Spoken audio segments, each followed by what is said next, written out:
Good evening, everyone. I'd like to call our October 22nd meeting of the Board of Education to order. If I could have a roll call, please. Mr. Benitez? Here. Ms. Champlain? Here. Mr. Scott? Here. Ms. Stevens? Here. Mr. Cook? Here. Mr. Nordstrom? Here. And we've heard from Dr. McNeil, and she will be joining us. She's just a little bit delayed. Welcome, everybody. If you could all please stand and join me in our Pledge of Allegiance.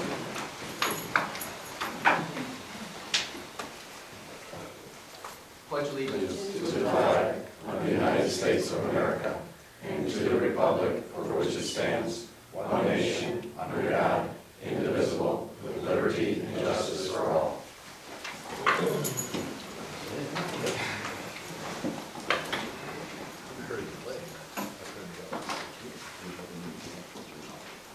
Okay. Move to our next item, staff, student, and community celebrations, community partner recognition. I see moving to the lectern, so I think so. Dr. Felch. Yeah, great, thank you. I am privileged tonight to bring a couple gentlemen from a IT company that we have partnered with over the last several years. I think they truly exemplify ZB Pride for us. Their company, 22 Vets, is an IT solutions integrator. We do use them for a lot of our networking and a lot of the ideas and innovation that they bring to us on the security side of our technological services. They work quite a bit with Sherry Bridge. But most importantly is the work that they do for our community as a whole. I would like to bring up, before I give a little spiel, both Chris Peterson and Rob Purcell with 22 Vets. If you could come up, please.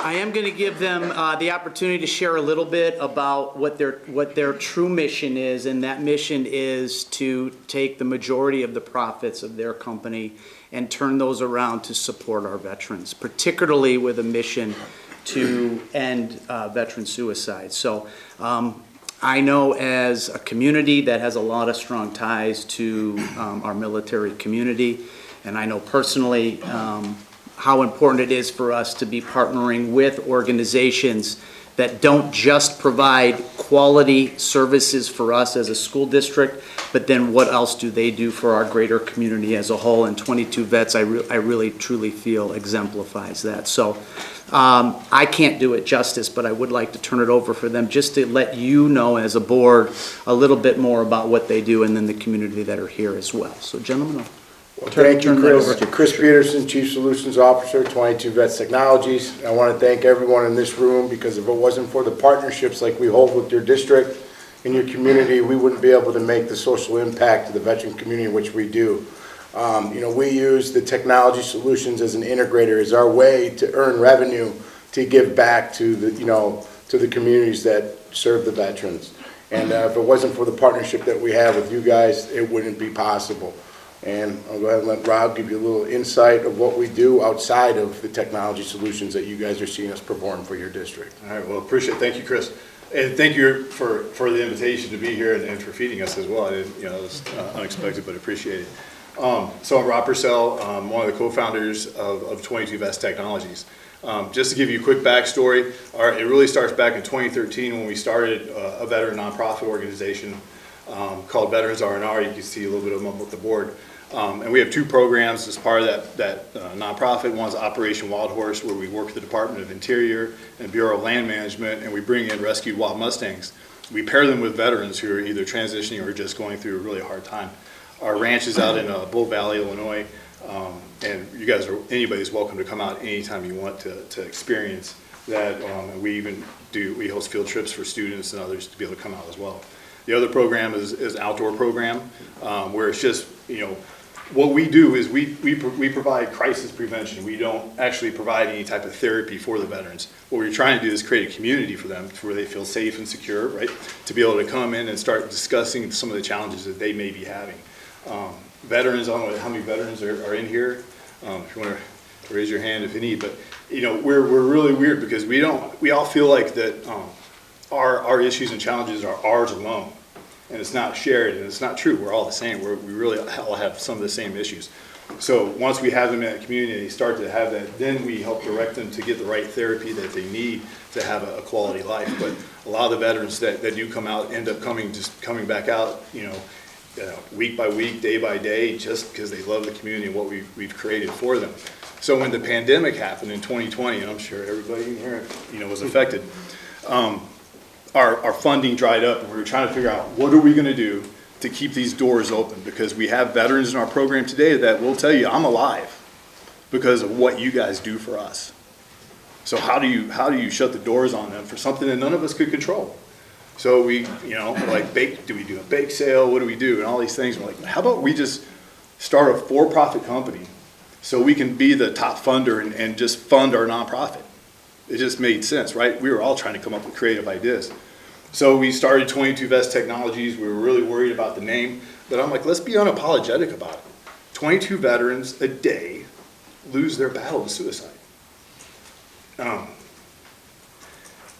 don't know if anybody here has been impacted by that, but it's a generational effect. It hurts everybody. So how do we take that and start changing what's happening to our veterans? So within part of our technology solutions that we offer, which is cyber, physical, and wellness security services, we take a large majority of that, and then we are able to fund it right back into to helping those veterans. So our goal, and what we really appreciate about the partnership here with the district is that the quality of services you mentioned, right? We will provide that to you. But we'll also make sure that your students and your staff and faculty and everybody has a safe and secure learning environment, whether it's a hybrid environment where you're at home or a physical environment here at the school. That's what we're going to do. We will do for you. But in return, you're helping us provide the support for our veterans in our communities. And that's something where I feel like there's a collaboration, that's a true partnership. Because we don't come in and do the installation and then walk away and you hear from us in a couple of years from now. No, it's once we do that, we leave, then the work gets done. Because that's where we're going back and we're providing those services for our veterans. So thank you for your partnership, thank you for your collaboration, and thank you for allowing us a few minutes to come up and talk. Well, thank you guys. Yeah, round of applause.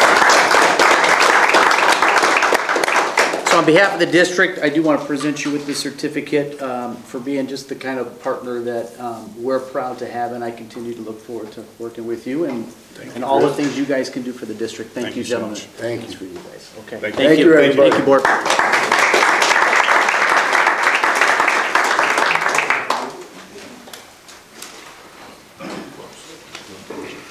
Okay. Brings us to our communications from staff, guests, and district residents. I'm assuming we're done with all of our community celebrations. Public comment section. Staff, guests, and district residents may address the Board of Education during the communications from staff, guests, and district residents portion of the agenda. We have people who have signed in. Please also be informed that comments will be limited to 3 minutes per individual. And we'll try to give you a heads up 20 or 30 seconds before the end of your 3 minutes. First name is Chris Semansky. Just a friendly reminder to board members and public comment. Can you please speak directly into your microphone? You'll want to bring it real close so that they're able to pick it up as we broadcast this. Thank you. Thank you. Good evening. Good evening. I'd like to acknowledge the board's decision to record regular meetings again, starting with last month. We know, unfortunately, last month's attempt to record the meeting didn't pan out as we liked due to lack of audio. I understand technical issues occur at times, but I would have liked to have seen some trial runs recording the committee meetings last week and posting them online to ensure the issues were resolved and the system was working properly. We should be grateful that George Foster of North Point Digital Production was and continues to be on hand to provide recordings of these regular monthly meetings. I'm still quite concerned, however, that the board still hasn't decided to record committee meetings where much of the substantive discussion and decision-making occurs. I'm being told it's under consideration. I wonder what's there to consider. We do want and request transparency, so this would be part of that. Since the audio issue with the last recording, committee meetings could have been an ideal place to practice using the recording equipment and troubleshoot any technical problems. However, no such attempts have been made to my knowledge, despite the district having a fully equipped state-of-the-art boardroom. Broadcasting both regular and committee meetings would offer full transparency and allow the community to stay informed, even if they can't attend in person. I strongly urge the board to make committee meetings publicly accessible by broadcasting them, just as with regular meetings. Transparency is a key component of trust, and the community deserves to see the full process, not just the final decisions. With the technology already in place, there should be no technical barriers to making this happen. Since this is under consideration by the board, as I'm told it is by the superintendent, I'd like to ask the board members, if you would, please raise your hand if you're in favor of broadcasting all these meetings, and keep your hands down if you're opposed to it. I'd like to see where the sticking points are to the community. Well, unfortunately, that's... You don't have to comment, just to raise of hands. They're just looking for free thinkers there, Jerry. I want to know where the Free sticking thinkers. points are, that's all. Not a word has to be said, I appreciate and you're that. refusing to do so, so No, I'll move on. I'm saying that as a potential action of the board, we're not going to potentially show interest one way or another, and we can when it's... This is my 5th month here, and I've been addressing to you. I have not gotten a response from any of you, with the exception of one, about recording these meetings. I have heard from the superintendent twice now, and I've responded to him twice, and he's acting on behalf of the board. I am constantly addressing the board because you're the elected officials. I want feedback from you, not the superintendent. The superintendent bows to your wishes, okay?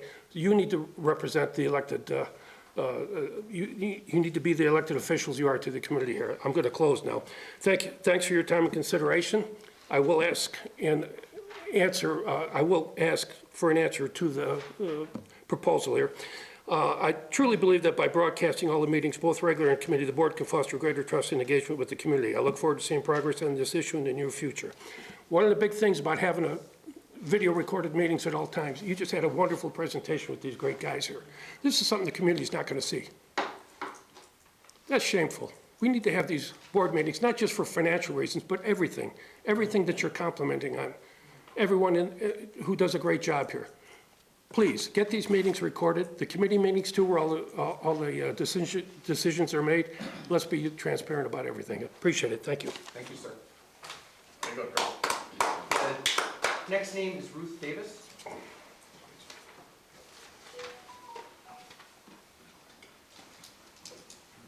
Good evening. Hello, thank you. I'd like to thank Dr. Rodriguez for the letters he sent me answering some of the questions I asked at last month's meeting. However, the answers that were provided in those letters bring up more questions, and these questions are for the Board of Education. I asked how the board determined which members of administration receive contributions to individual retirement accounts.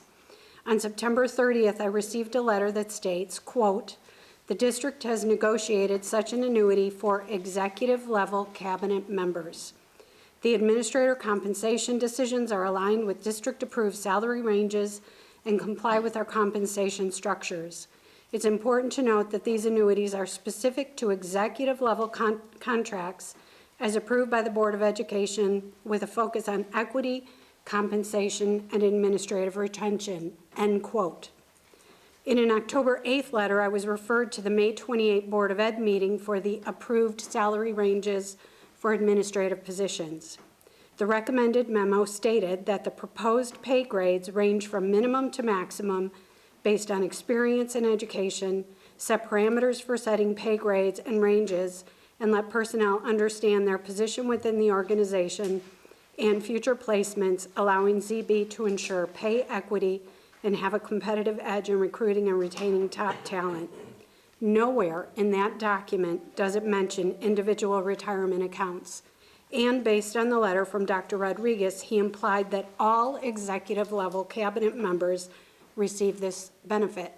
So going back to my original question for the board, how did you decide to give individual retirement accounts to only the superintendent and HR director? Secondly, I asked if the board allows remote or work from home. In the October 8 letter from Dr. Rodriguez, he states, quote, "The board does not have a policy that uses the term remote work or expectation that all administrators be on site." no expectation that all administrators be on site. However, there are always administrators on site during school hours, end quote. There are 24 administrators in this district making an annual base salary of over $3.3 million. Add in the 2 classified executive level employees, and that base salary is now over $3.6 million, not including benefits. Is it really true that this board does not have an expectation that administrators be on site during school hours? How can a school district function if our administrators are not in the building during school hours? Is this board or superintendent allowing certain administrators to work from home or remotely?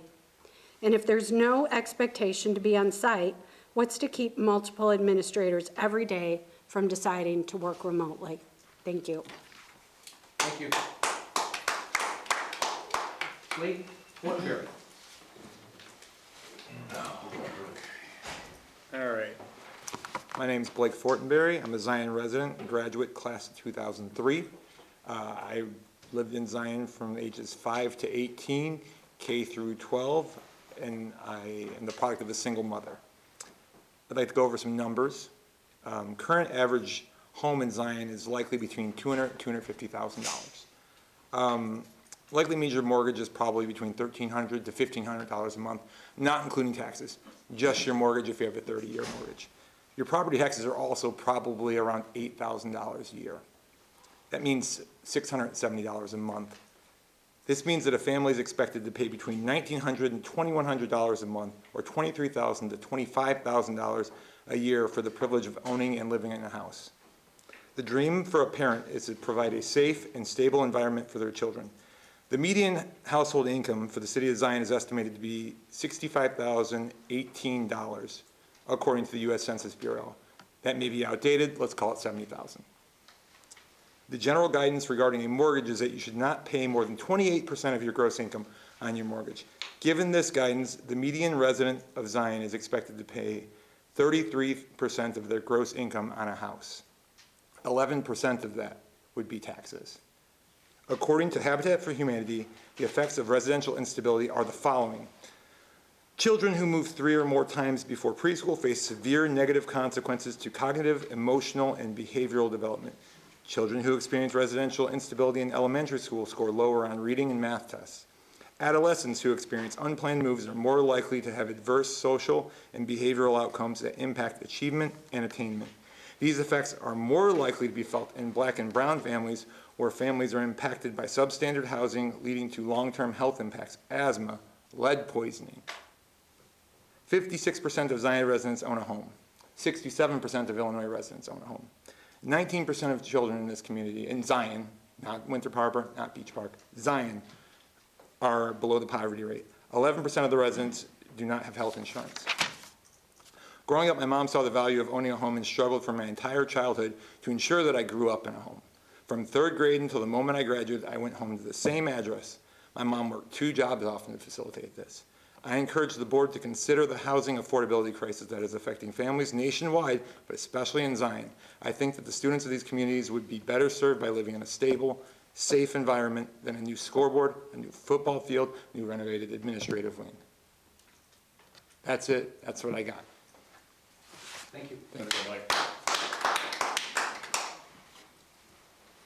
Okay, I have no other names signed in for public comment. I generally pause in the event that somebody came in and didn't get a chance to sign in. Okay. I'll move on to our consent agenda. Do I have a motion to accept the consent agenda items as presented? So moved. Second. Motion by Ms. Champagne, seconded by Ms. Stephen. Any questions or changes? Roll call, please. Ms. Champagne? Aye. Mr. Scott? Ms. Stephen? Aye. Mr. Cook? Aye. Mr. Benitez? Aye. Mr. Nordstrom? Aye. Thank you. Brings us to our superintendent's report. Dr. Rodriguez. Turn on my closed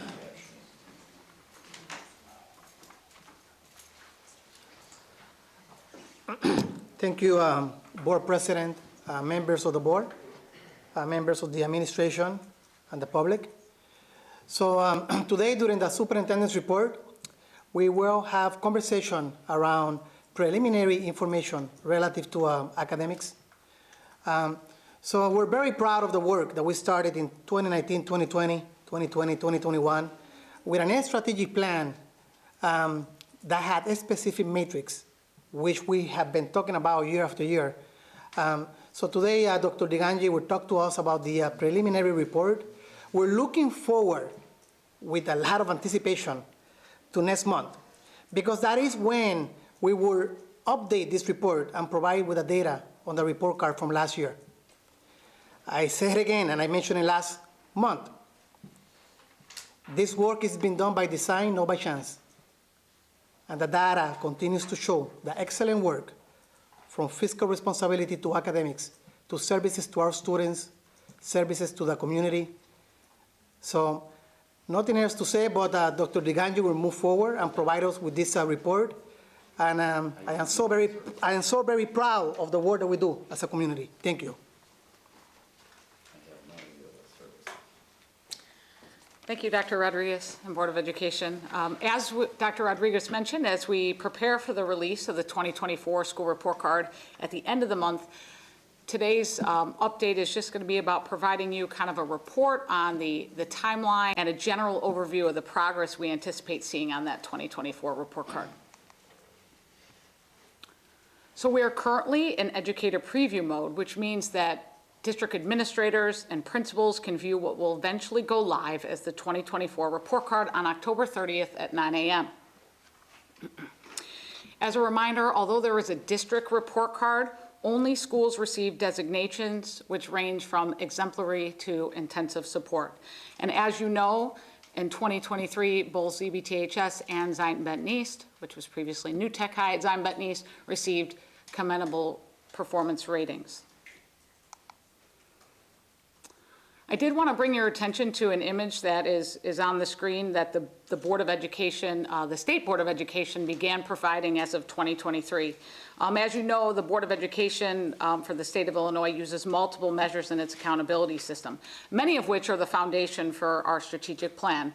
But this visual, which was created and released by ISB in 2023 as part of the school report card, helps schools and the public see how these metrics or these pieces to the accountability puzzle come together to create an overall score and rating.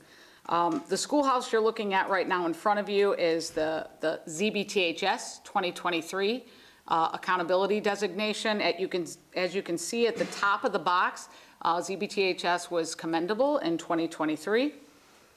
As you look toward the middle of that schoolhouse, you're going to see the different indicators that are used to kind of come together to develop the overall index score and ultimately the performance rating. And along the bottom, you'll see sort of shaded percentages that correlate to the different indicators in the middle that kind of help you see what each indicator, how it's weighted within that overall accountability designation.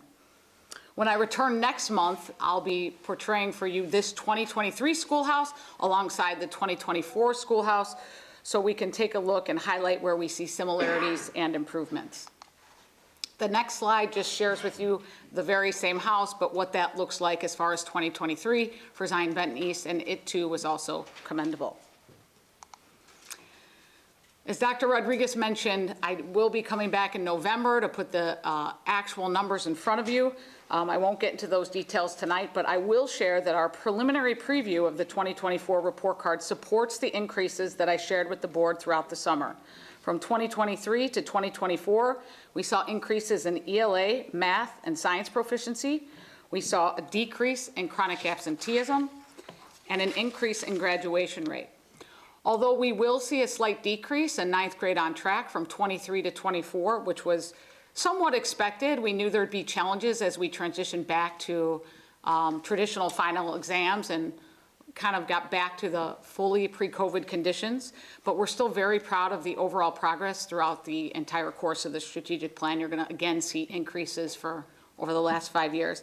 And then last but certainly not least, I'll talk a little bit more about this metric again next month, but our overall post-secondary remediation rate over the course of the strategic plan has continued to decrease, though it remained largely unchanged from 23 to 24. But again, just really excited to share with you, and I know I've been keeping you updated throughout the course of the summer and throughout various meetings during each school year when we can, and we have those data points that help us speak to where we think we'll be at the end.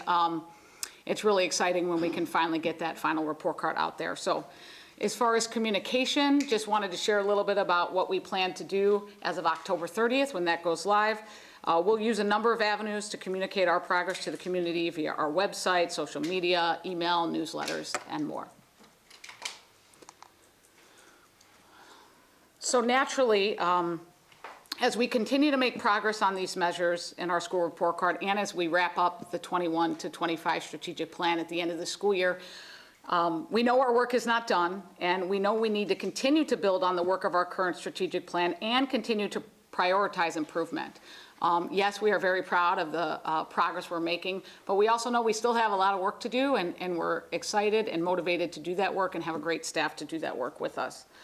But as we started thinking about this, it's where do we go from here? While we'll still focus on the indicators from our school report card and prioritize graduation as a primary aim, Vision 2030 will allow us to define what it looks like to be college and career ready for each graduate.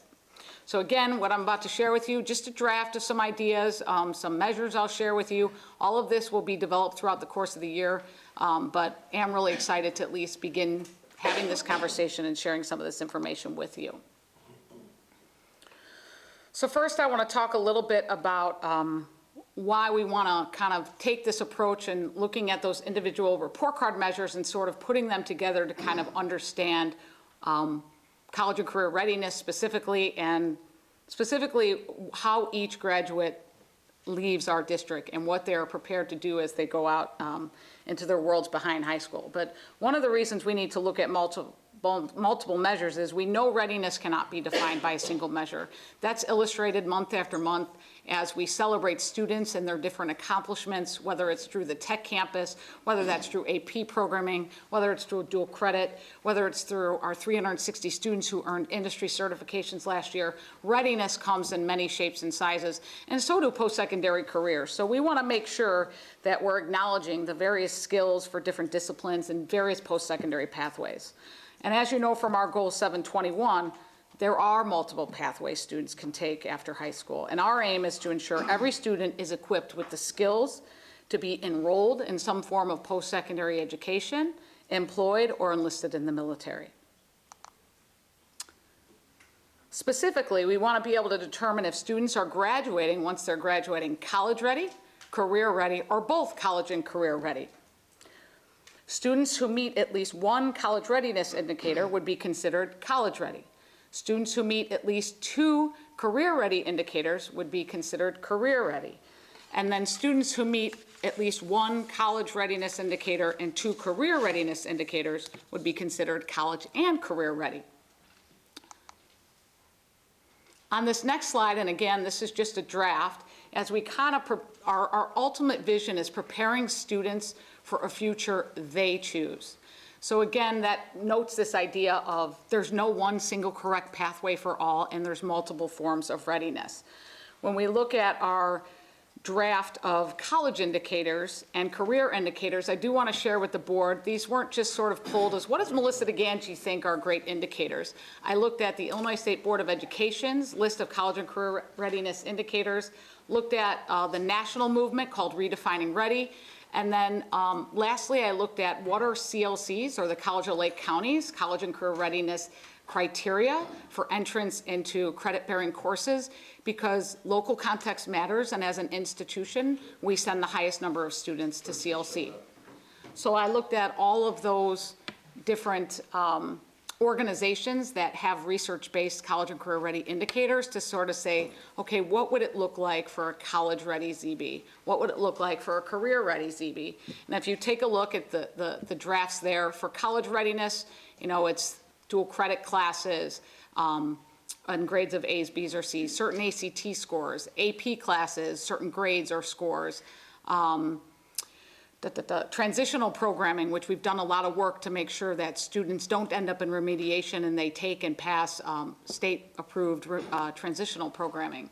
If you move over to the career-ready side, internship, a successful completion of an internship, successful completion of a college and career pathway endorsement, which is relatively new to the state of Illinois and that we're working on here at District 126, completion of an industry credential, extracurricular involvement. One of the things that, and there's several others, but one of the things I want to point out that are in both categories is a GPA of 3.0 or higher, which is grade point average. And one of the reasons right now, and again, this is just in draft where GPA shows up on both, is a GPA of 3.0 represents a B average. And we know that a GPA can signify not only academic progress, you're obviously demonstrating that you have mastery of certain skills in a multitude of academics, but it also shows commitment, hard work, those kinds of things that are important for career readiness as well. So again, these are just a draft of some ideas based on the research that's out there and what ultimately will become sort of a portrait of a ZB. What does a ZB graduate look like? What does ZB Pride look like for a graduate who's ready to go out and to achieve goal 721, which is to be enrolled, employed, or enlisted. So these are just some items. The last slide I'll share with you is like, what would that look like for the work in academics? What would we continue to need to do if adopted? We'd continue to maintain our focus on proficiency. As I know I've been sharing with the board in this transition to ACT, we're not letting up. We have a lot of work to do, and proficiency is still important. It's definitely one of those academic indicators. But we'll also continue our efforts to expand access to advanced placement, dual credit, and transitional programming. We need to do some work developing some more career internship opportunities, and then develop a clear tracking system in our new college and career readiness platform, which is School Links.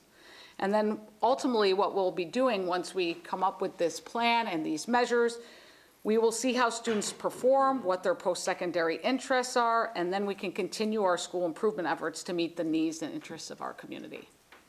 And that's my update for you tonight. Dr. Rodriguez? Thank you, Dr. DeGangi, and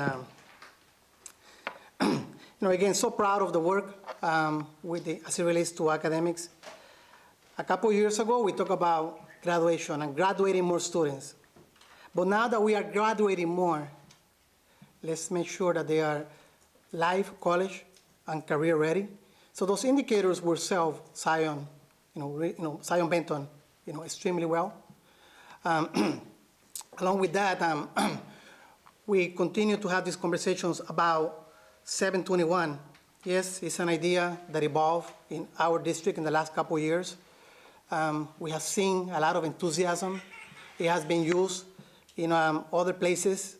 So I'm so proud of the administration that is here every day and the different offices in supporting this type of work. It is with great ideas that we make Zion Benton the best school district anywhere. So with that, I do have some information about our joint board meeting. So October 29, we're looking forward to meet with the other school boards. That is the school district of Zion, District 6, Beach Park, District 3, and Winthrop Harbor, District 1. So really the purpose of these meetings is for us to come together around this vision for learning, this vision that we continue to call Vision 2030.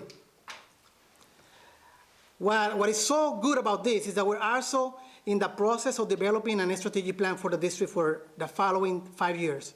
There will be many, many meetings to involve the public, to involve the community, to involve our staff. We will also have a facilities master plan, which again, with opportunities for engagement. We must recall that the first strategic plan, we did have many participants, and we even included an equity audit that we did as an institution, as a school district. We engaged, over 200 participants in this equity audit that was done. The equity audit became part of the strategic plan. So I'm so proud because this idea of empowerment, where we empower our staff, equity and excellence is coming to life. Our results next month will show you excellence in many areas as aligned to the strategic plan. Our results will show you all of those areas where we saw unequitable practices and policies that were changed, and administrative and decisions in the classroom, decisions in the community. I mean, it's all of us coming together. And it will also show you empowerment. So again, we have this opportunity again. We have a great opportunity to engage. And those meetings will be shared with you today and also in our website. So please look forward to the next strategic plan. Advise us. Let's talk about different metrics. I am a believer that we will meet and exceed those metrics that you put in front of us. So that is what we want to do with our foundational schools. So the focus of this meeting on the 29th is around engagement, empowerment, and voice. So as a school community, we met. Our last meeting together was October of last year, I think. I want to say it was October 23rd, 24th, but it was a meeting where all of the boards came together and we worked on legacy statements. After that, we engaged with each individual superintendent, with the individual boards, and these are the 3 legacy statements collectively. These are not your legacy statements that you created in 2022. This is when we came together with the other 3 school districts. These are the 3 legacy statements. So what I would like you to do, and I did provide this already, and I will send it to you again, is for us to look at this one more time, so that when we come to that meeting, there is a level of readiness. We know our shared legacy statements. So again, I thank you for participating. I thank you for taking, your time and creating another special board meeting, in the past. And I thank you for making the commitment of doing it this year. We do have about 4 special meetings with the other school districts. So we're very, very proud of this work. So as a board, this is what you and the other 3 school boards indicated you want to see as your legacy for the school district. So that's information for you. On that date, we will also have a presentation from the Illinois Association of School Boards. So, and the idea of the presentation is around engagement and the work that you're doing. The idea that we have come together as 4 school districts to engage in ideas, to engage in conversations, to see where we take our work. So Ms. Martinez will come and do like a 40-minute presentation. It is something that the different school boards wanted, a keynote, somebody to talk to us about our work, the influence that we have, the power of the Board of Education. So that will be the focus on that. And then you do have a draft agenda here where we show that part of the presentations will be around collective efficacy. So what you will have is number A, somebody from the Illinois Association of School Boards. Letter B, a superintendent talking about collective efficacy and the power of coming together. Another superintendent that will talk to us about legacy statements so that we can collectively decide, are these the legacy statements that we want? Another superintendent that will talk to us about participation, involvement, and engagement. And last but not least, another superintendent talking about Vision 2030. So that is the agenda for that date. It's a special board meeting so that we can grow together, we can learn together, and we can share ideas about what each district is doing and set direction as it relates to education in Zion Benton. In addition to this, I had the privilege of going into this legislative carousel. Board member Cook was there, and together we collected notes. We did some sections together, some sections separately. And with you, in your table, you do have a memorandum from me that explains in detail the legislative work. The big picture was around school funding, unfunded mandates, and teachers' shortage. So those were the 3 items discussed. And we were able to gather information for each area. And also I was able to send information to the administrators about their specific areas. I was able to send videos. I was able to send artifacts. So that work never ends. The fun is always on as we collectively work together, as we collectively engage in professional learning. So these were the topics, and you do have our review with you. The big picture is around Vision 2030, where the state is looking to address the idea of predictable funding. So this idea of having predictable funding at the state level, there's a big question about that, especially evidence-based funding. And that should also be important for us as a school community, as a local school community. Our funding has to be predictable so that we can sustain long-term the educational services for our students. In addition to that, the idea of shared accountability. No longer is it okay not to make a difference. I'll say it again. It's not okay, and it was never okay back in the day, not to make a difference. Our board is making a difference, as shown in the strategic plan. Our students, our staff, our administration are all working really hard, showing you with numbers the capacity of our school district. So shared accountability is key. Predictable funding is also key.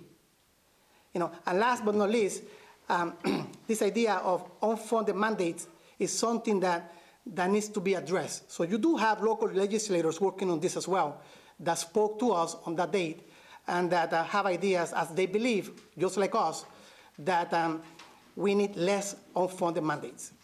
If there is a law or if there is a proposal, we believe that it should be funded. So again, taking the stress of the local communities is important. And I'm very proud to say that I am part of the state, state committee for Vision 2030, and there's a lot of excellent work at the state level. And it's a matter of continuing the conversations. During III, you will hear more about it in more details, what it means. What it means to, what does it mean when we talk about unfunded mandates? What does it mean when we talk about predictable funding? What does it mean when we talk about shared accountability? And that's one of my favorite ones. I don't believe in doing nothing. I am here with you to make a difference. Let's do it together as a community. So with that, that concludes my superintendent report. And we have our principals. Ms. Fursky first.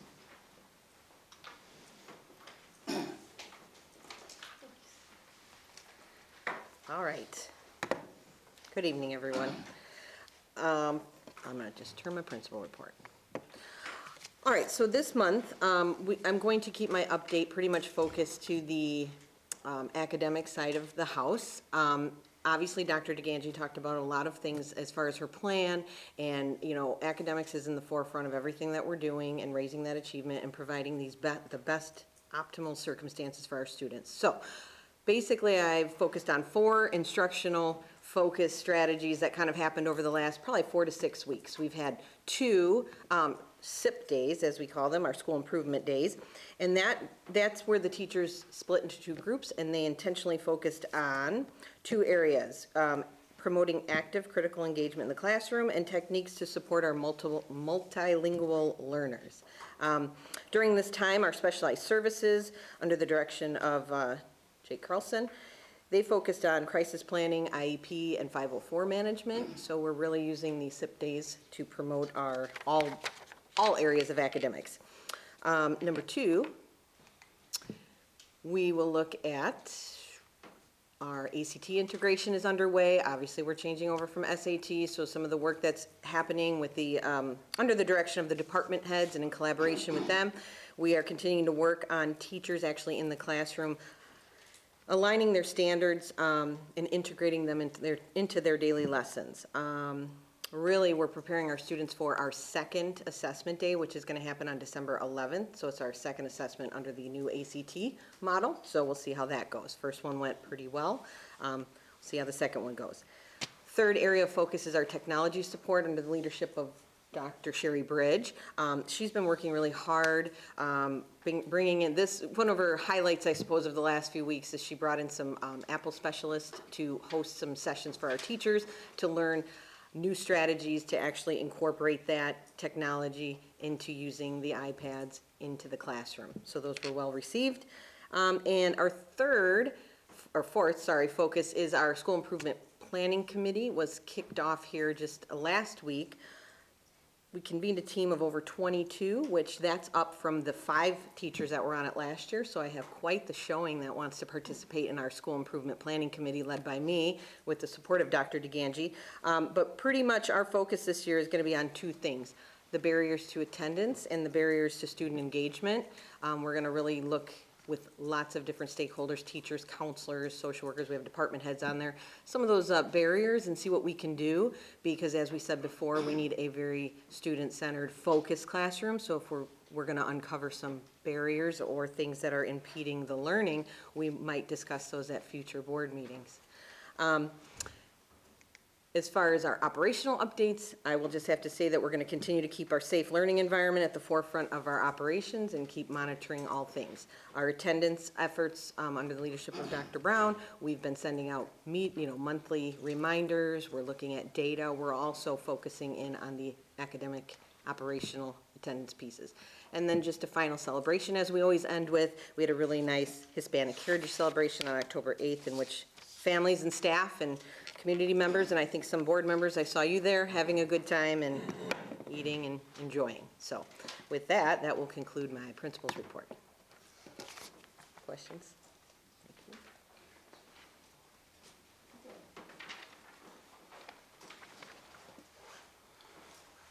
All right, good evening. I am not the Zion Benton East principal. I'm Mike Isaacs. I'm the assistant principal of Zion Benton East. You're presenting on behalf of Mr. Kevin Weiland.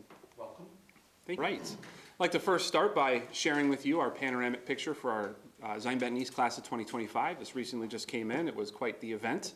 The students always complain about the sun being in their eyes, but as we assured them, the picture turns out wonderful. I'm just going to provide an update in a few key areas of Zion Benton East operations, academics, and celebrations.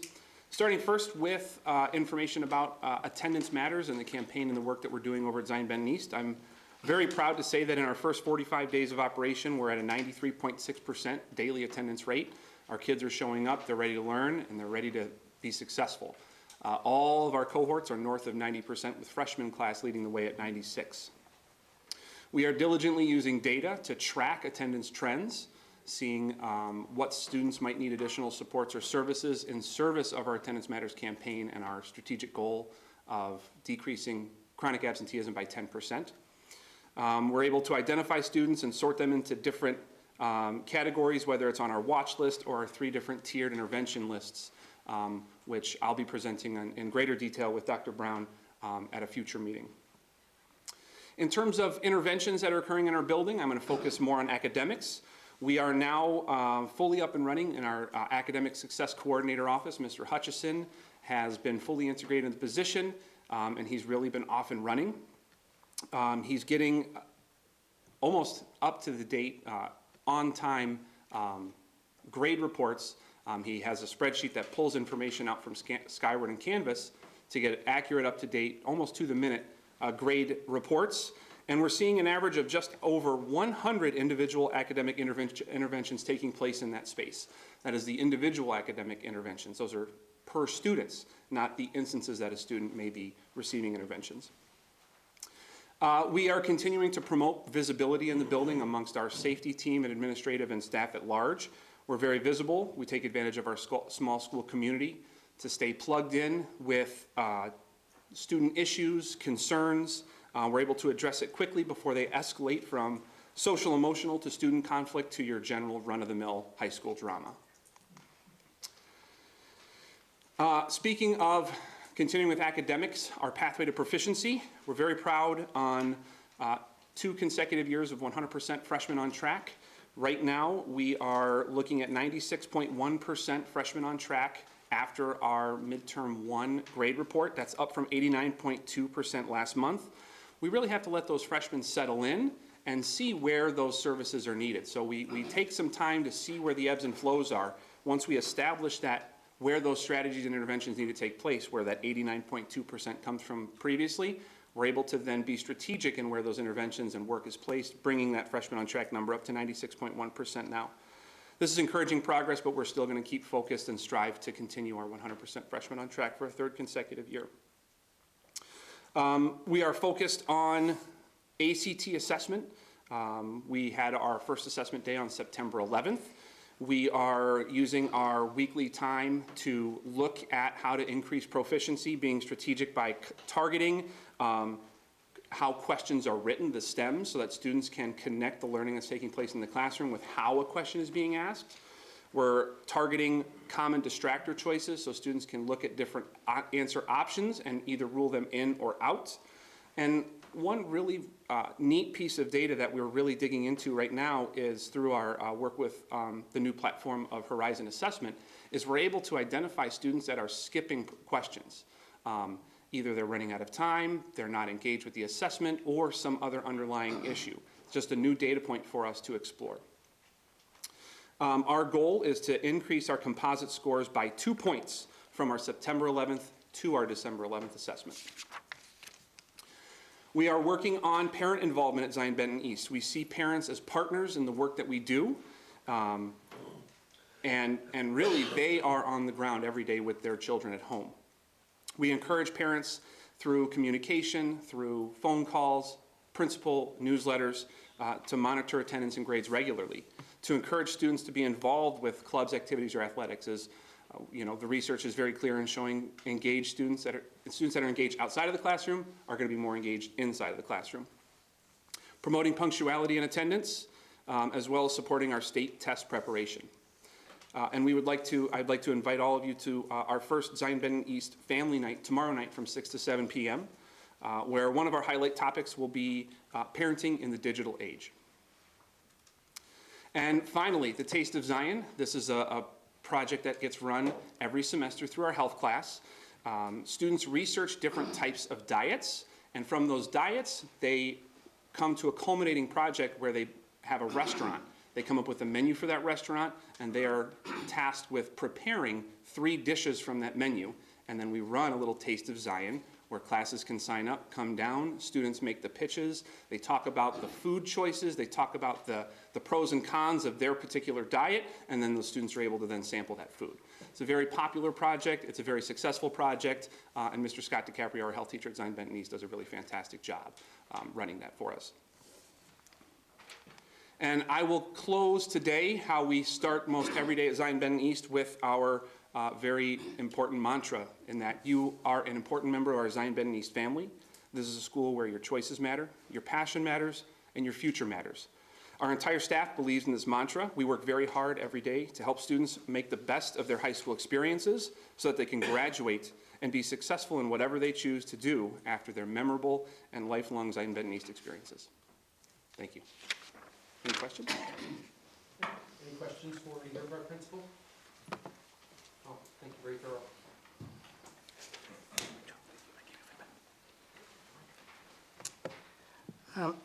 Board of Education, that concludes the superintendent and the principal's reports. As you can see, a direct alignment when it comes to systems of learning for adults and children with technology integration, utilizing data to measure our success. Thank you again. Thank you. All right, we'll move on to board committee reports, starting with Business Bid Finance Committee. That will be me. Business Bid Finance Committee met on October 15th. And as is usual, the topics that we will be taking up here in a few minutes as new business were the subjects of our meeting, and in summary, they were the facilities master plan, the public hearing and interfund transfers, FY25 property tax relief grant, CEJA grant, bus lease purchase 2025-26, Centegix platform, budget carousel FY26, holiday luncheons, and cybersecurity incident response IGA, and then we also talked about our capital improvements update. Any questions for me? Thank you. We will move on to the Curriculum Committee. So on October 8th, 2024, the Curriculum Committee meeting discussed several items, including all those items shared by Dr. DeAngelo in tonight's superintendent's report. The committee also discussed course proposals and name changes for 2025-2026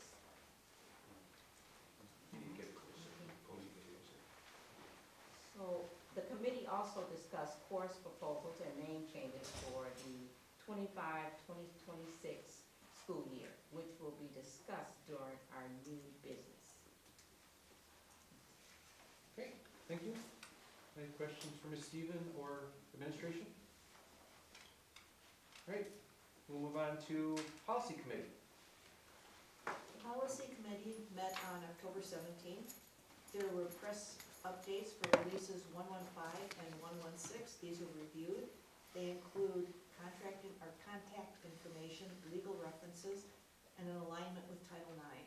In addition, we discussed the Scribner's error concerning FMLA, which will be corrected. There was a discussion of the policy committee's Vision 2030 and how it will align.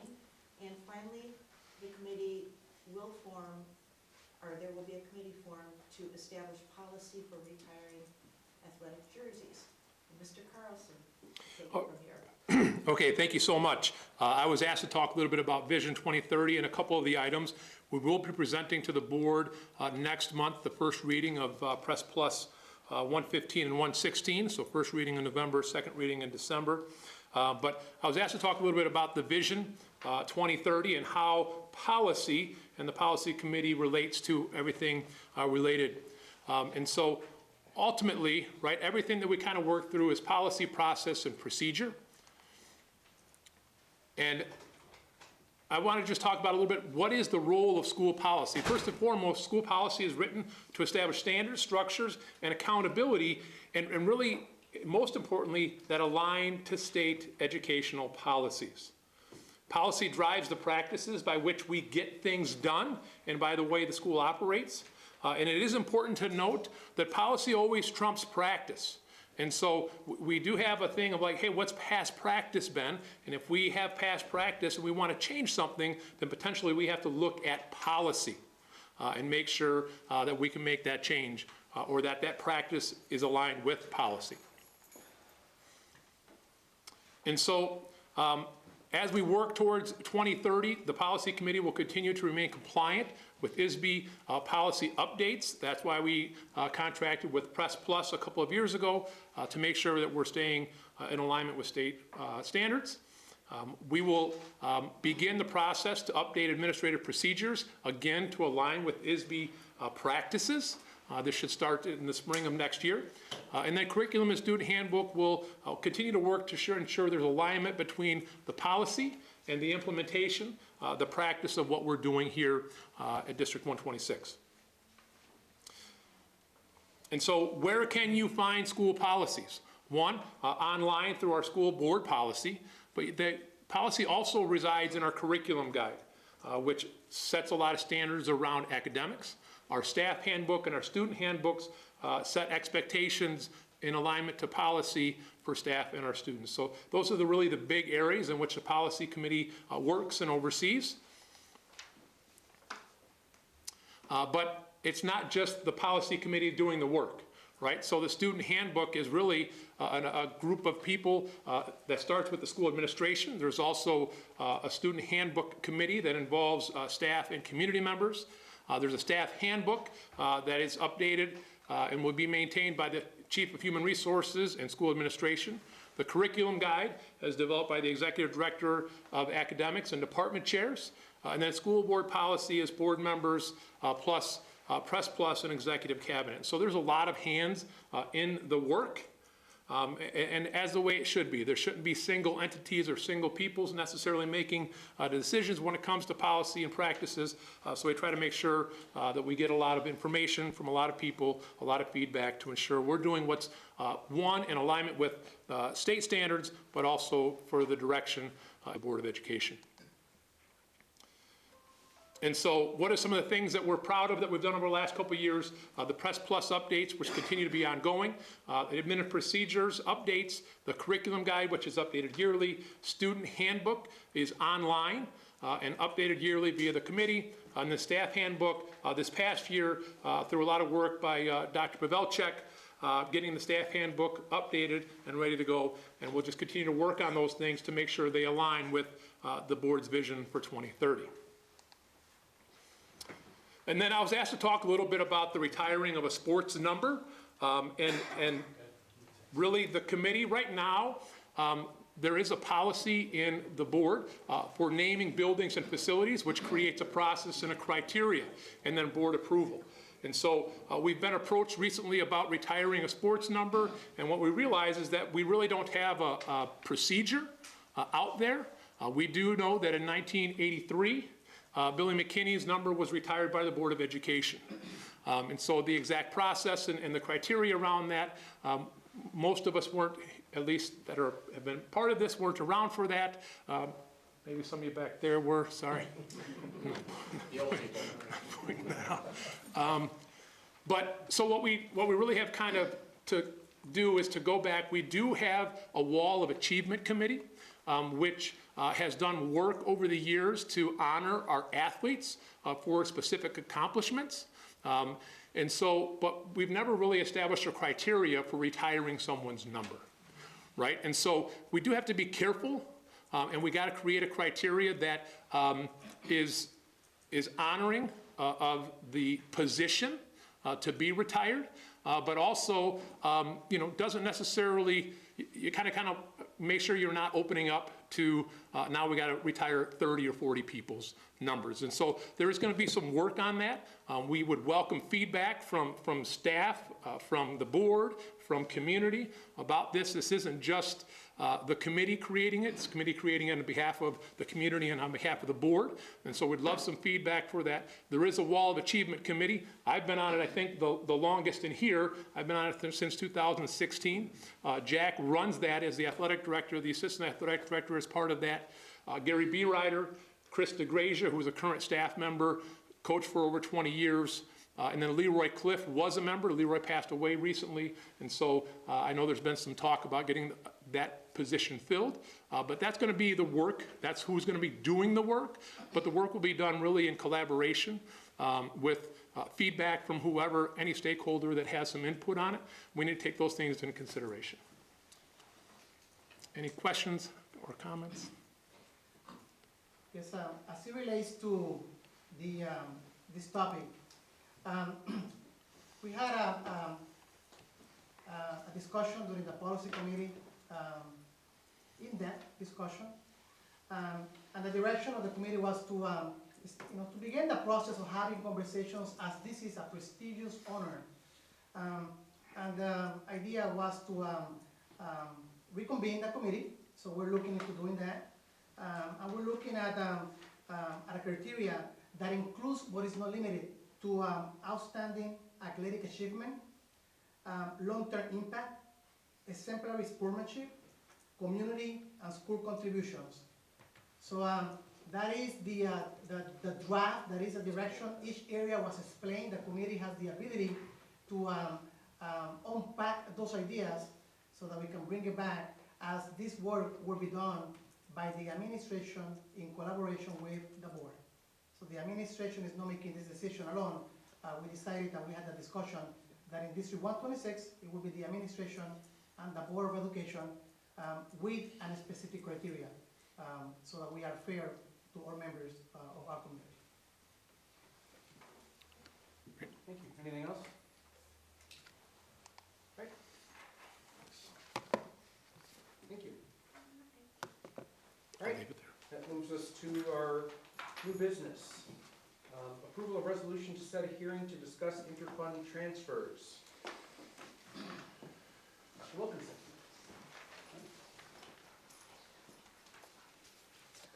Thank you, President Nordstrom and Board of Education. As part of the budget that was approved at the September board meeting, we had transfers included in that budget for the planned renovation projects for the summer of 2025, including upgrading the music and art areas, as well as the libraries at both the ZB campus and the ZB East campus. So anyway, what this proposal is you've already approved the transfer, but then what we need to do for accounting purposes and for school code is to conduct a public hearing and then just talk about that specific transfer that we will make from the education fund to the operation and maintenance fund, and then move another amount over into the site and construction fund. So we have those funds for the planned construction this summer. And again, this approval tonight is merely to authorize the CSBO to put the notice in the newspaper about the public hearing. Thank you. Let's go to motion, do I have a motion to accept the superintendent's recommendation to approve the resolution to publish a public hearing notice for the interfund transfer at the November 19th, 2024 meeting? So moved. Motion by Ms. Stevens, second by Ms. Champagne. Any questions? Yes. Yes, Ms. Champagne. Yes, Ms. Shea. Yes, just for clarification, there are rules about transfers from the education fund into the operations and maintenance and then into capital. We cannot hold very much, once we put something in capital, we can't take it out. Right, it has to be used for that purpose of capital construction. We cannot move it back up. Correct. And so, and there are caps on how much money we can have in operations and maintenance. Is that correct? Yeah, there's caps on, all the funds essentially, so, yeah. So basically, we have to budget this money in education Mm-hmm. and then plan on transferring it. The education fund is not only for, teachers and supplies and curriculum and that type of stuff, it also includes the improvement of facilities.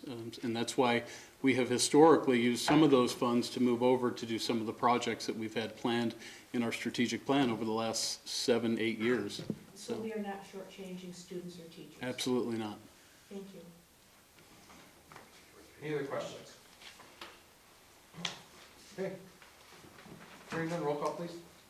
Mr. Scott? Here. Ms. You mean Stevens? aye?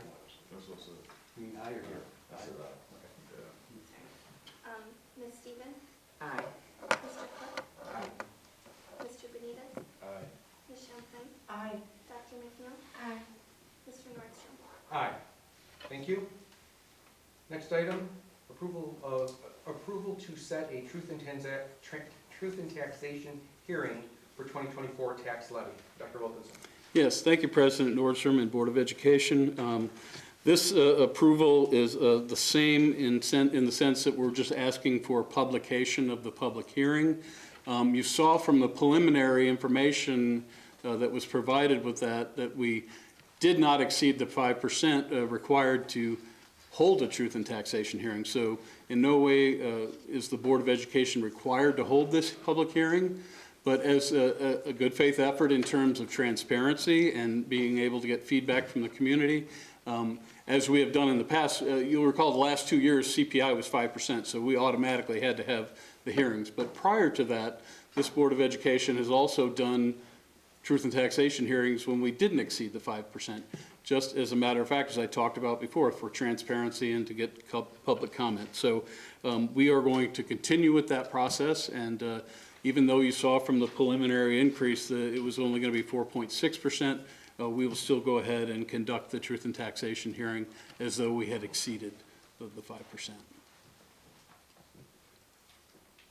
Thank you. All right. Do we have a motion to accept the superintendent's recommendation to publish the truth in taxation notice for the purpose of conducting a public hearing for the for the 2024 tax levy at the November 19th, 2024 regular meeting of the Board of Education? So moved. Second. Motion by Ms. Champagne, second by Mr. Scott. Any questions? Roll call, please. Ms. Stevens? Aye. Mr. Cook? Aye. Mr. Benitez? Aye. Ms. Champagne? Aye. Dr. McNeil? Aye. Mr. Scott? Aye. Mr. Nordstrom? Aye. Thank you. Next item, approval of FY25 property tax relief grant application. Dr. Wilkinson. Yes, thank you, President Nordstrom and Board of Education. I'm so pleased to let everyone know that this morning ISBE released the property tax relief grant application. So we had anticipated putting this on the agenda without even having access to the grant yet, but I was able to access it this morning.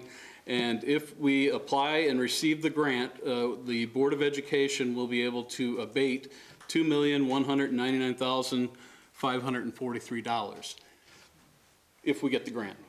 Last year, we fell about 11 schools short on the list, but in the 4 prior years, we had gotten the grant. So we are definitely going to put our hat in the ring to try to bring down property taxes for our community. We'll apply for that grant. So in addition to the 900,000 that you've already planned as part of your budget for this year, so if we were to receive the grant, in addition to our $900,000 that are planned for the budget, that would be $3,099,593 abated for this year coming up. So again, I will submit that application as soon as you approve it tonight, and we will again see how things hash out. You know, some schools, as they get more of those grants, they fall off the list, so we could potentially get moved up. But you know, as they say, you can't win if you don't play. So we're going to go ahead and submit the application and see where we stand after that. Thank you. Do we have a motion to accept the superintendent's recommendation to approve the FY25 property tax relief grant application and authorize the CSBO to proceed with steps necessary to apply for the grant? Second. Motion by Mr. Benitez, second by Ms. Champagne. Any questions? Yes. Ms. Champagne? Yes, you mentioned the $900,000. Mhm. Just to clarify, that is what we're abating from CEJA funding? Correct. We plan to, that's the plan. Correct. We're not using CEJA funds to abate taxes because you can't. Right. It doesn't allow it in the legislation. But what we plan to do is to abate that money out of our bonds that we would have otherwise had to pay, and we're going to use that as the abatement and then use district's funds to support the CEJA grant for what they were intended for.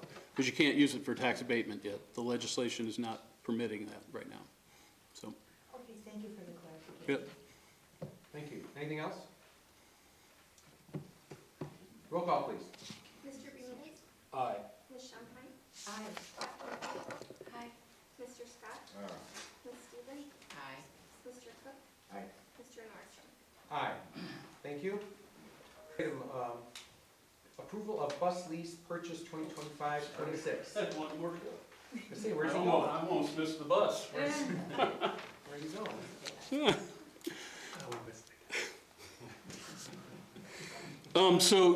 You may recall that the board, we were awarded a grant from the EPA to purchase 2 electric buses.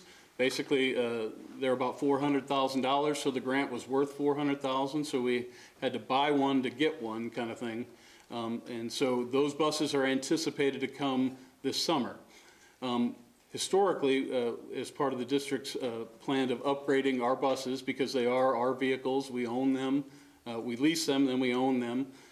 We upgrade the fleet every year to keep the buses current so that they don't fall below and become dilapidated and unsafe.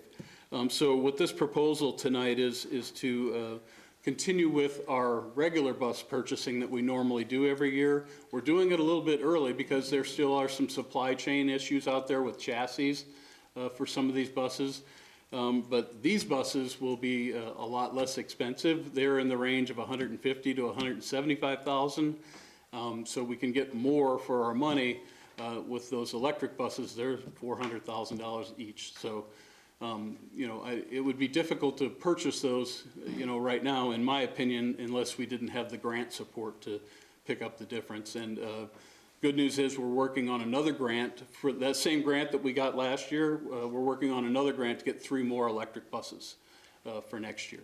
I will mention, you'll remember as part, and we'll talk about, when we talk about facilities master planning, our project that we have planned as part of our strategic plan, after we do art and music and the libraries, we are going to do our transportation department out there. We're going to make that fully ready for electric buses because, as I've told the board before, the governor has mandated by 2035 that every school bus in the state of Illinois has to be electric. So we're going to be ready, and we're planting the seeds through our strategic plan.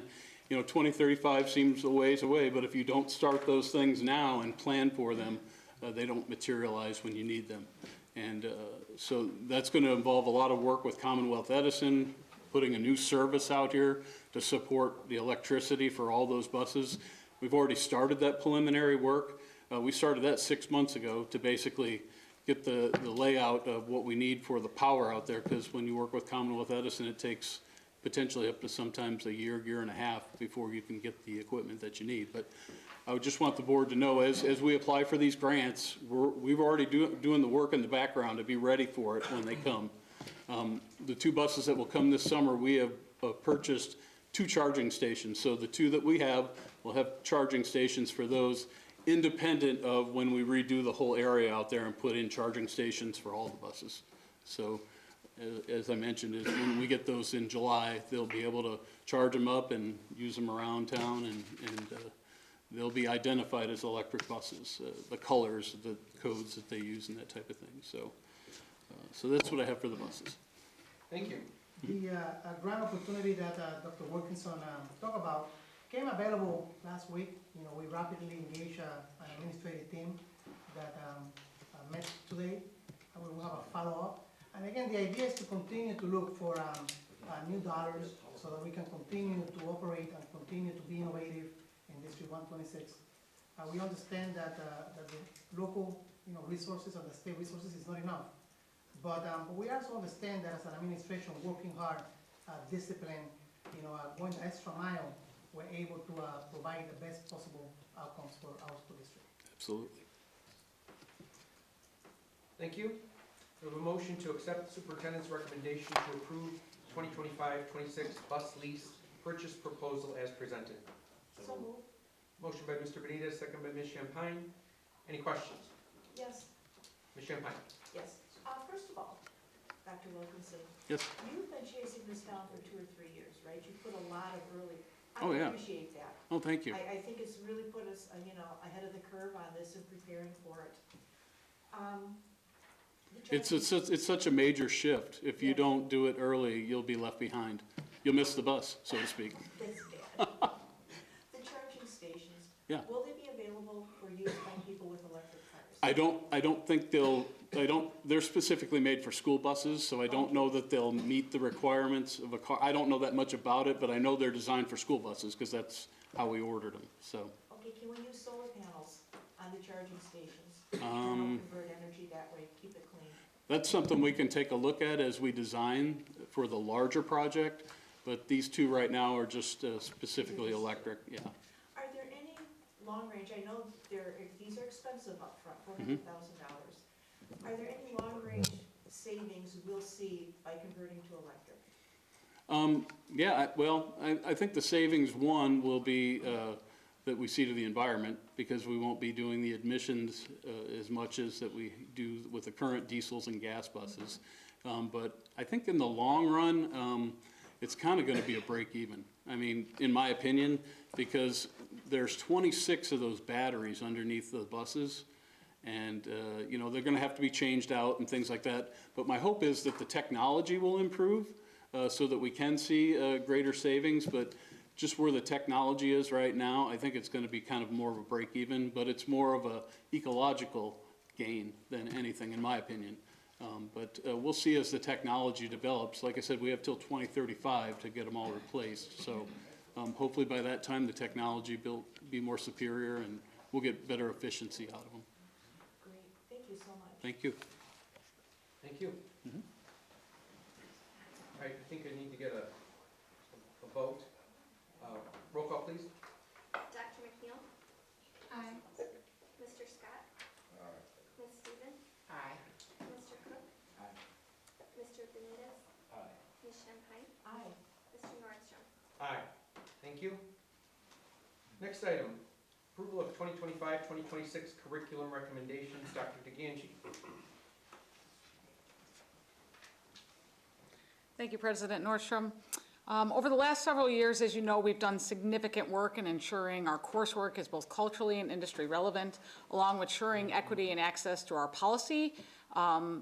This year's recommendations are continue to promote college and career readiness and support the implementation of the General Education Core Curriculum, or the GECC Dual Credit Package at Zion Benton East. They continue to support our diverse and expanding English learner population, and they also continue to support the CTE growth and program development.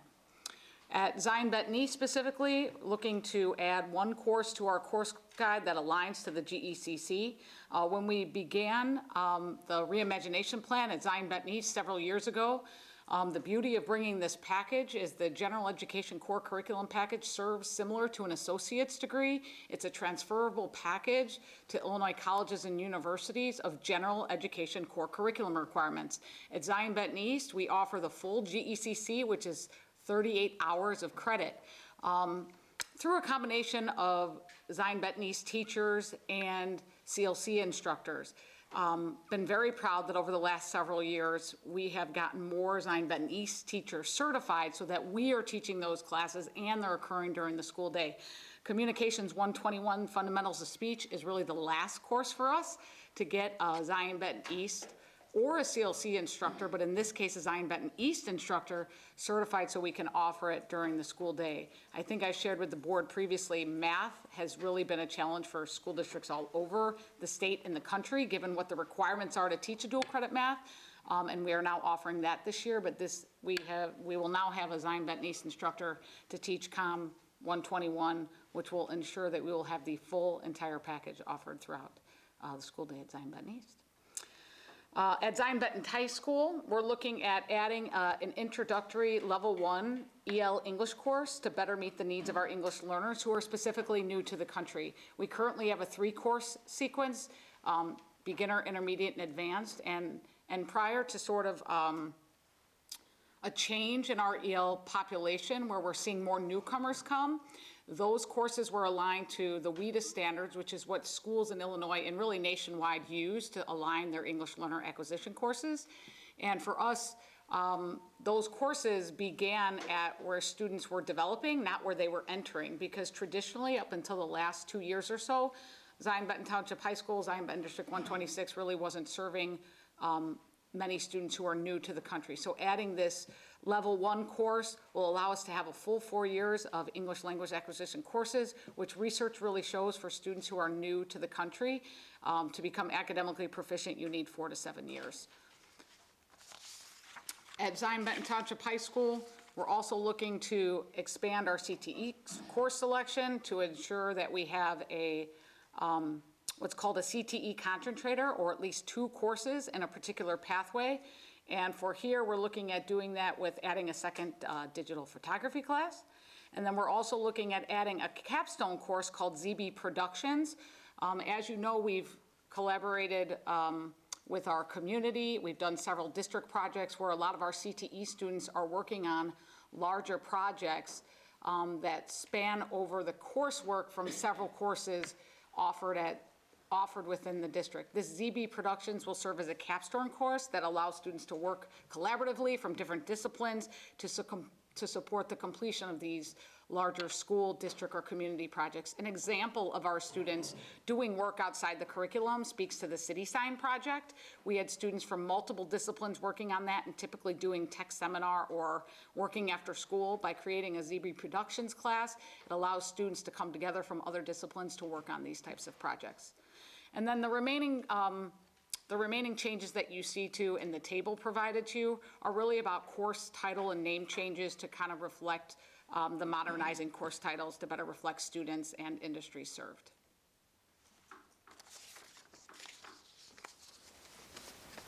Okay. We have a motion to accept the superintendent's recommendation to approve all 2025-2026 curriculum-related recommendations as presented. So moved. Second.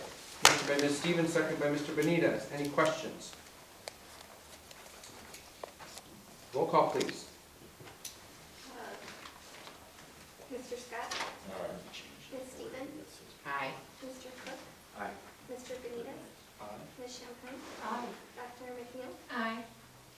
And Mr. Martin? Aye. Thank you. Next item, Inspire Youth and Family Services Partnerships. Dr. Pavello. Good evening, everyone. We would like your approval for a collaboration agreement with a non-for-profit in the community, Inspire Youth and Family Services. Want to emphasize that the funding for this partnership is coming entirely from a grant that Inspire Youth and Family Services has acquired through the Illinois Criminal Justice Information Authority, R3 grant. The non-for-profit is led by former ZB grad, he's here today, Michael Gonzalez. He and his team have created a framework in some early conversations with myself and Mr. Carlson for a new program here called New Direction that will focus primarily on us identifying with him several male students that he can provide very direct services for to, and I want to emphasize, supplement many of the things that we do here. Much of what he will do with students will be after-school, weekend work, to continue to provide mentorship for them and direction and inspiration, but yet at the same time, continue to support what we do here, which is emphasizing graduation, achievement in the classroom, coming to school and classes on a regular basis. It is a great example of a partnership that we can engage with to assist us with just the big work that we do both here and really all schools, just having some extra assistance to do that. The program conceptually will reinforce academic skills, as I said, provide some resilience training, mentoring, conflict resolution, and then even it provides some enrichment experiences focused on career exploration, entrepreneurship, STEM, some intramural sports and activities that are going to be planned. And our commitment is really simple, and that is just providing space. Right now, we're conceptualizing here down in our basement, which was the old Peace Room and is vacant. That'll be a space that we will provide them, and then also some support by myself, Mr. Carlson, and Principal Felsky, just to help Mr. Gonzalez and his team navigate, our systems and our spaces, and then continue to provide him with what he needs to identify students, work with students, and continue to help them find meaning and purpose and build their futures, along with us. As again, we just hope the extra support from him and his team, along with our initiatives curricularly and extracurricularly, will continue to support and advance our efforts that are all aligned to our strategic plan. Thank you. We have a motion to accept the superintendent's recommendation to approve the 2024-2025 collaboration agreement between Board of Education and Inspire Youth and Family Services. Second. Motion by Mr. Benitez, second by Mr. Scott. Any questions? Yes, Ms. Champagne? thank you. I think this is a wonderful program, but it only addresses half of our student body. What can we do for the young women? That's a great point, and I also want to elaborate, less than half, right? The focus of this program really is on young black males. That will likely expand to other male students regardless of race, depending on need. We are challenged, as we've discussed in the past, of continuing to either find other partnerships that we can engage with, or ourselves continue to work through our processes here to make sure that we are not forgetting, or leaving behind what are needs of all of our students, both by race and by gender, that we need to continue to provide those. So your concerns do not fall on these deaf ears, and I'm sure my partners in the room as well, to make sure that we are doing all we can to help all of our students. I don't want to say the uniqueness of this partnership, but the reality of a partnership like this is how important that they are to be focused, right? Because sometimes when you broaden that focus, you really lose the impact that you're intending to have. So my work, along with my partners in the room, is just going to continue to find those kinds of partnerships that are very focused in intention so that we can help our young ladies too. Thank you. Mr. Pine, also, see the big idea in the work that we do is making sure that we treat community partners as what they are. They add value, and the value comes with ideas. So this was an idea that was brought to us by Mr. Gonzalez, and we had a meeting. I provided a letter of support. They wrote the grant. They shared the grant with us. But this is an idea that I believe is successful, and a lot of the work that we do has proven to be successful. We will continue to fund and find ways to expand it, because this is directly attached to our NTSS work, where we are looking to provide interventions, enrichment, and acceleration. So we start somewhere, and this is an after-school opportunity. So the school district is taking a big commitment, is making a big commitment. As again, I don't professionally or personally believe that we should take a grant, and then when the grant money is not available anymore, we end the program, when the program was successful. So, and I am proud to say that you have approved positions for social emotional learning when the grant funding was gone, and then we made it part of the budget carousels because it did provide value to the district. So again, as a school district, I mean, we must show the commitment to our partner by making sure that we not only approve this, but we approve it with the idea that let's make it a model. Let's make it something that we can be proud of. Let's do the best that we can, and let's continue to fund this because it is a great need. As I personally need my little ones here. My little ones are my students. I need them here after school, not on the streets. So that conversation resonated with Mr. Gonzalez as a civic graduate, as somebody who works in the community, that idea that our students need to be with us as long as possible, and that we need to provide safety nets. So that's really what inspired me about this partnership. And again, the idea that it's an idea, and we will expand on this idea and make it part of our budget process, because it will be something needed long-term for the school district. Okay. Thank you. Roll call, please. Mr. Cook? Aye. Mr. Benitez? Aye. Ms. Champagne? Aye. Dr. McNeil? Aye. Mr. Scott? Aye. Ms. Stevens? Aye. Mr. Nordstrom? Aye. Thank you. Next item, cybersecurity incident response IGA. Thank you. I'm here on behalf of Dr. Bridge, and a lot of the work that she had done in partnership with our 3 foundational districts. So an example of what can be lots of work that we will continue to do, as Dr. Rodriguez referenced, with the partnerships that we have with our foundational districts. Micro that down to the technology directors of our districts. That Dr. Bridge had kind of organized and reached out to just begin a collaborative process.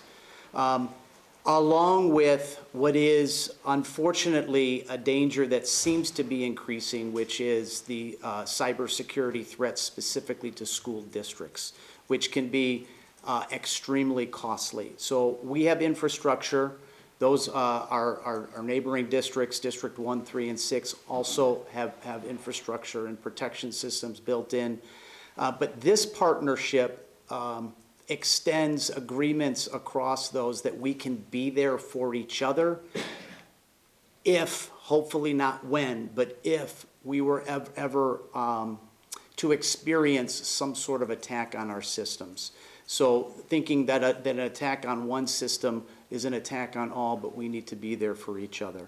Dr. Bridges' experiences and my experiences with the technology departments in the other districts are, they're small but mighty, and that's pretty normal for school districts. So when experiencing something like a cyber attack, no district wants to be able to manage that by themselves. That's what the district the technology folks in these districts are fearful of, and why they collectively built this agreement that then they're asking our district and then the boards of the other 3 districts to also agree to a collaboration. That does extend to everyday situations and everyday partnerships, and continuing to work collaboratively just to make sure that resources in classrooms are there, ideas on security systems and ideas on ways that we can continue to use technology as an accelerator for learning in all of our districts only makes it stronger, and particularly when our 3 elementary districts are doing the kinds of things that we will then do, it makes that transition to our buildings just that much better. But primarily, I do want to say it did kind of evolve from what is the scariness of having a threat to our cybersecurity. Thank you. Board of Education, to have a motion that the Board of Education of Zion Benton Township High School District 126 accepts the superintendent's recommendation to approve the intergovernmental cooperation agreement for technology incident prevention and response between Zion Benton Township High School District 126, Zion Elementary School District 6, Beach Park School District 3, and Winthrop Harbor School District 1. Motion by Mr. Benitez, Second. second by Ms. Champagne. Any questions? I guess I will say that from the conversation and Dr. Bridge, that if not completely new for districts to partner, that this is extremely novel, at least in our area or the state, from the experience of our attorneys and others. So I'd like to commend her and the people from the other district for putting this together and making sure we're prepared as much as we can to support one another. Super innovative, yep. Okay, if there's nothing else, roll call please. Dr. McNeil? Aye. Mr. Scott? Aye. Ms. Stevens? Aye. Mr. Cook? Aye. Mr. Benitez? Aye. Ms. Champagne? Aye. Mr. Nordstrom? Aye. Thank you. Next item, Centegic's Crisis Management Platform.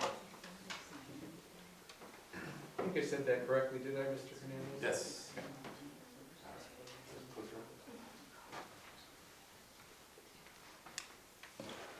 Good evening, everyone. Hope you can hear me.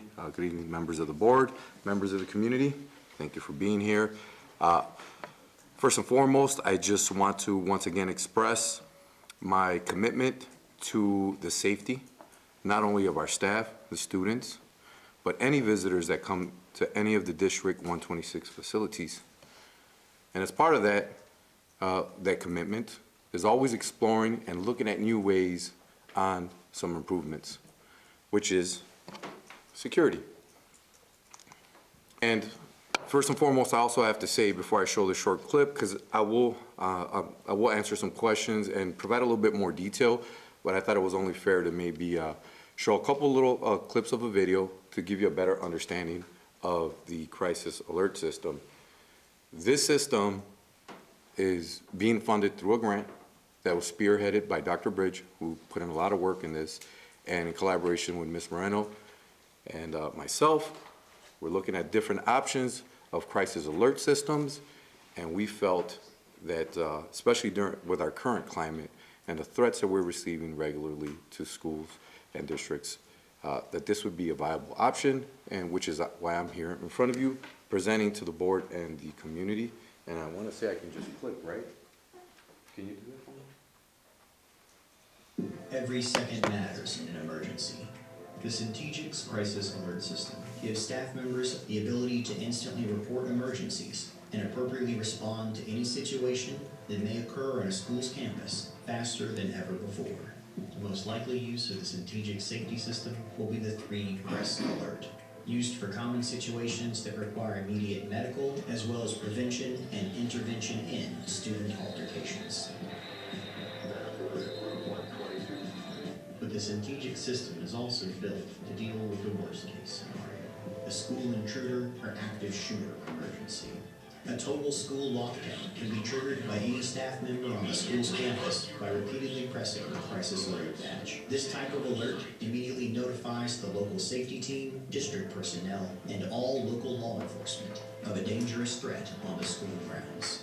The crisis alert system also gives school administrators the ability to broadcast emergency codes to the entire student body on and off campus in the event of a major emergency at the push of a button. The new Centegic's alert system uses the latest in emergency response technology to ensure the safety of its schools. Thank you, Ms. Stevens. I think I should be able to click this here.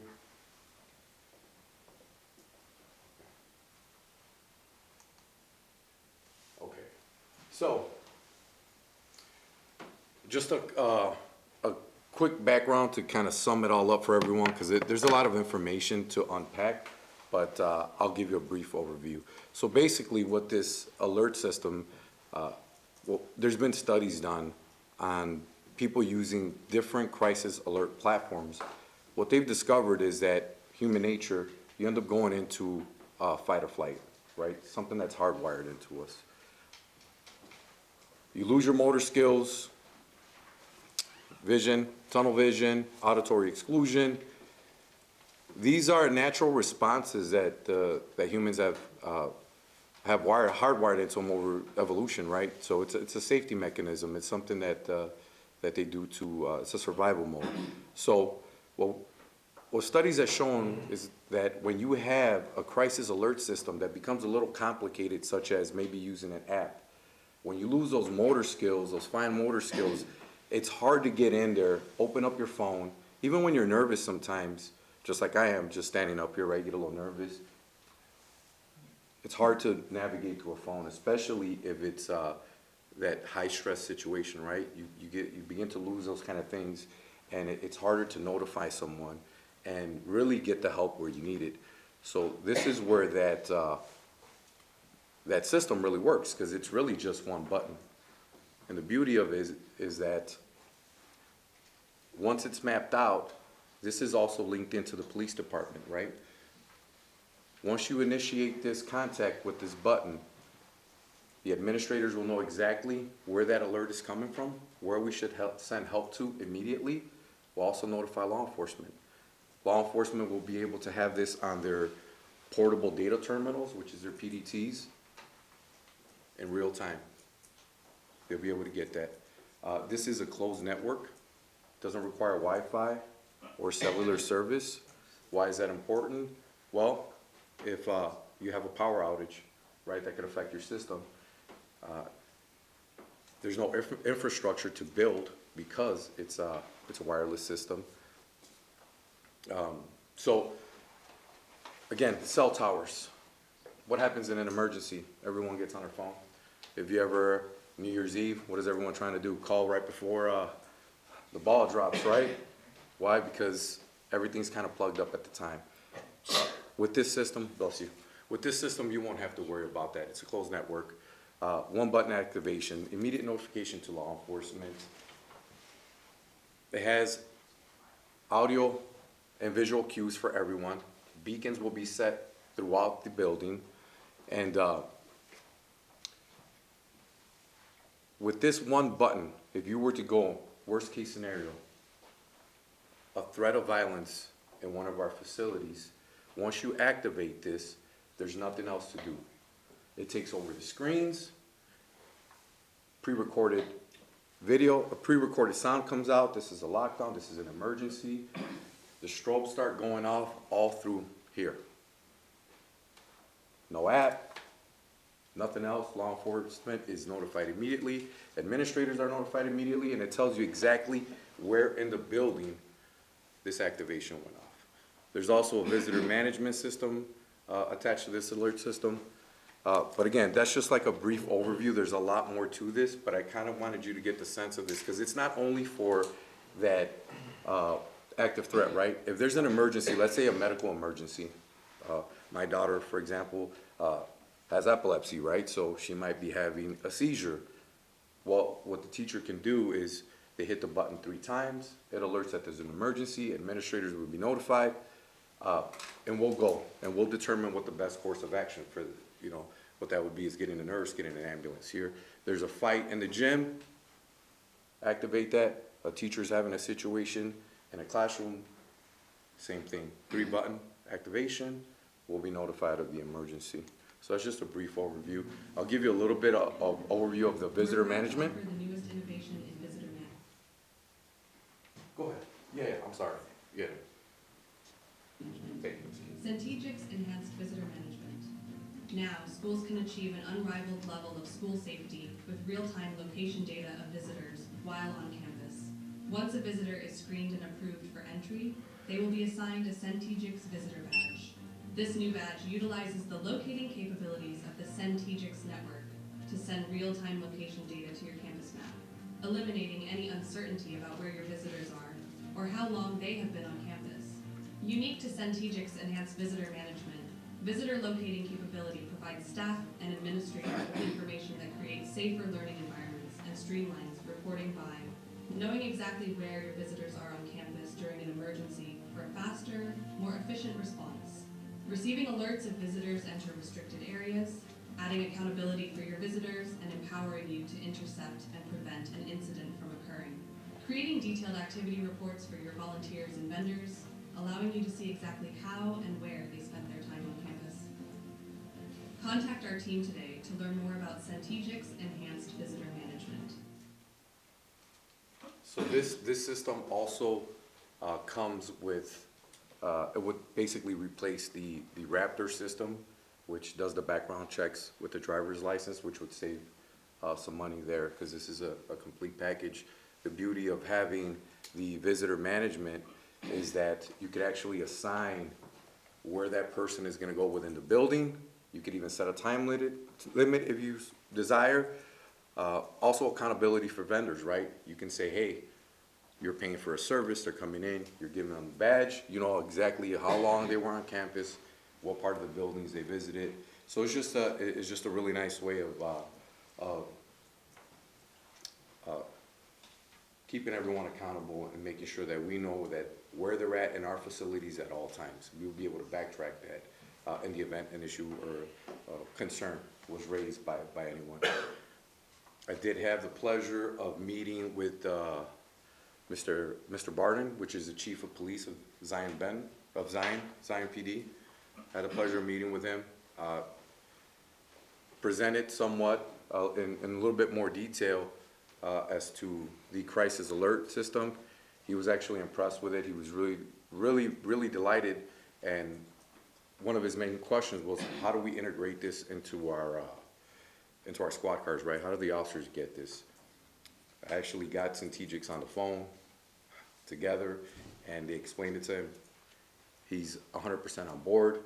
He said he absolutely loves it, and he said, you have my full support, in his own words, to bring this to campus. Again, this is funded through a grant, and I just want to present this to you guys.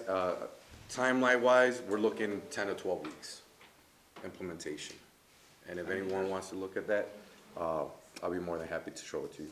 And that's pretty much all I have, unless someone has any comments or questions.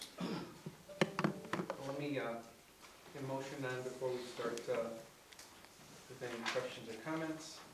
Do we have a motion that the board accepts the superintendent's recommendation to approve the implementation of the Centegic's at District 126 crisis management platform as presented? So moved. Motion by Ms. Champagne, second by Mr. Benitez. Any questions? Yes. Ms. Champagne? Yes, thank you. Are we going to have practice drills? Yeah, so that's the beauty of this program, is that they actually come out and they will do the training for us, and we'll have an opportunity to practice with this. So they actually bring, part of the whole package is they bring their instructors and they train the staff. Will the students become familiar with what an alert sounds like and what they should do? Yes, that will be something that I have to implement and create presentations for them, which hopefully that can be done prior to school, when school is beginning, throughout the year, so they can become familiar. These strobes will be placed throughout the entire building. So yes, I will create something for them so they can understand when they see that the strobe going up that we have an alert. Again, it's going to take over the screens in case of an active threat, and there'll be the recording that will go off as well. So. Yeah, another question. When the recordings are going off and when the strobes are going off, has there been any accounts of people becoming disoriented? Not that I'm aware of, but is that possible? Absolutely. Everyone reacts to stress differently. Is there a possibility? Sure. And that's why it's up to us as adults, the staff, to ensure that, especially for myself and Officer Robles and our safety, to make sure that we're sweeping the hallways, that we're making sure that we get our students and our staff to a safe location. So, yeah, anything's possible, absolutely. I think it sounds wonderful. Thank you. Thank you. I have a question Yes, sir. as well.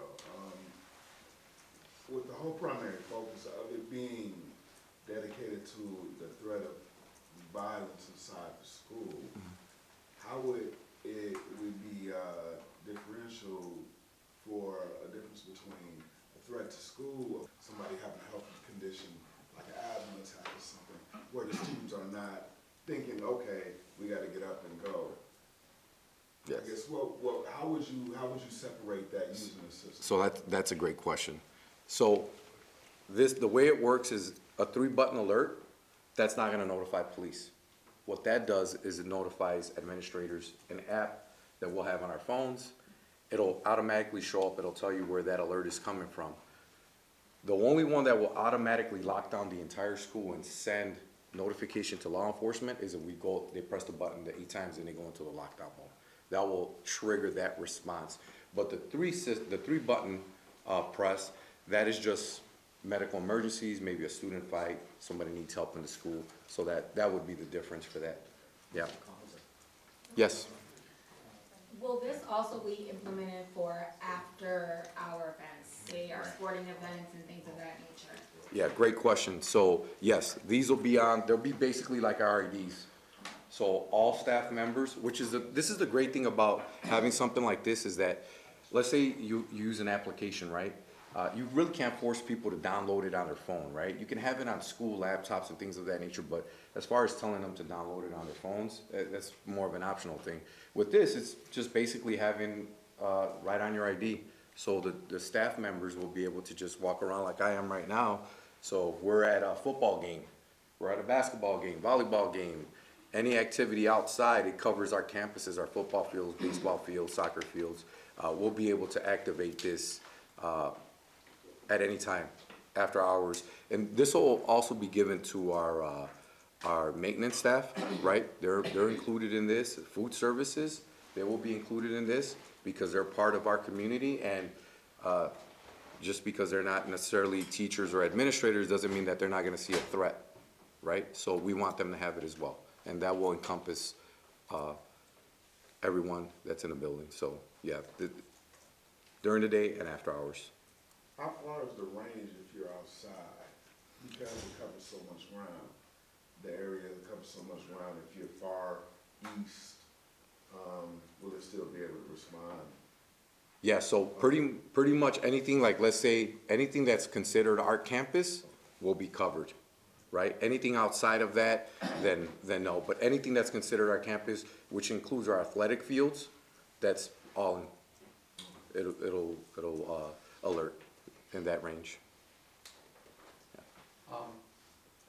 Familiar with some room-specific notification devices and, carried devices by individuals, employees, whatever it happens to be. And from the ones I've seen, this is simplest, and it's the coverage is pretty impressive. And then when we had the conversation at committee, the fact that we were able to look at kind of the coverage across campus and help identify where we needed to make sure certain devices were to pick up those notifications so that it can be room-specific. The fact that it can be room-specific, impressive. This is going to be hopefully a great tool for you to use and work with staff. I'm glad that you spoke to Chief Barden. I know that our SRO had been part of the original conversations, so having law enforcement on board, that's going to be big. Yeah, thank you. Honestly, being obviously retired law enforcement, I really value their opinion as well because we're partners in this, right? This isn't just, hey, we're doing this and get on board or not, We're working with them. At the end of the day, we're partners with everyone in our community and they deserve a seat at the table. So I thought it was important that I meet with the chief, and I'm glad he felt the way he did. And I do agree that having specific locations within the school, that's huge. Saying, hey, something's happening in 305, it's huge. The sooner we can get time, saves lives. It doesn't have to be an active threat. It could just be a medical emergency, so yes. Okay. Anything else? Yes, President Nordstrom, I must say that I am proud of the board because the board approved these areas in our budget. If you remember, you did approve an SRO, a school resource officer. You also approved resources for attendance matters. You also approve resources for safety. Now, what we have been able to do is, with a grant, this is the Stronger Connections Grant, fund that. So when you look at the picture, of course, this is a savings to the district because that was already budgeted. So we are fortunate for your support in approving some of these ideas based on the budget carousels that we do year after year. But also fortunate that we have administrators that are working hard in making sure that these resources come into our district. It's not the first grant that we talk about. So, you know, it's oftentimes an idea that is developed, you approve that, and then we find ways to fund it, which creates savings for the district long term. And that is how our district in Illinois, in America, ought to be running, looking for new dollars, new ways to make our schools safer, better. This SAO, for example, we had plans to fund that through a local budget, and now we're doing it through this Stronger Connections grant. So again, thank you for supporting those ideas, and thank you, administration, for the hard work in making this happen. Thank you, absolutely. Okay. If there's nothing else? Good. Thank you, guys. Thank you. Roll call, please. Mr. Benitez? Aye. Ms. Champagne? Aye. Dr. McNeil? Aye. Mr. Scott? Aye. Ms. Stevens? Aye. Mr. Cook? Mr. Nordstrom? Aye. Thank you. Okay, brings us to the end of our new business. Moving to other business. Capital improvements update, Dr. Wilkinson.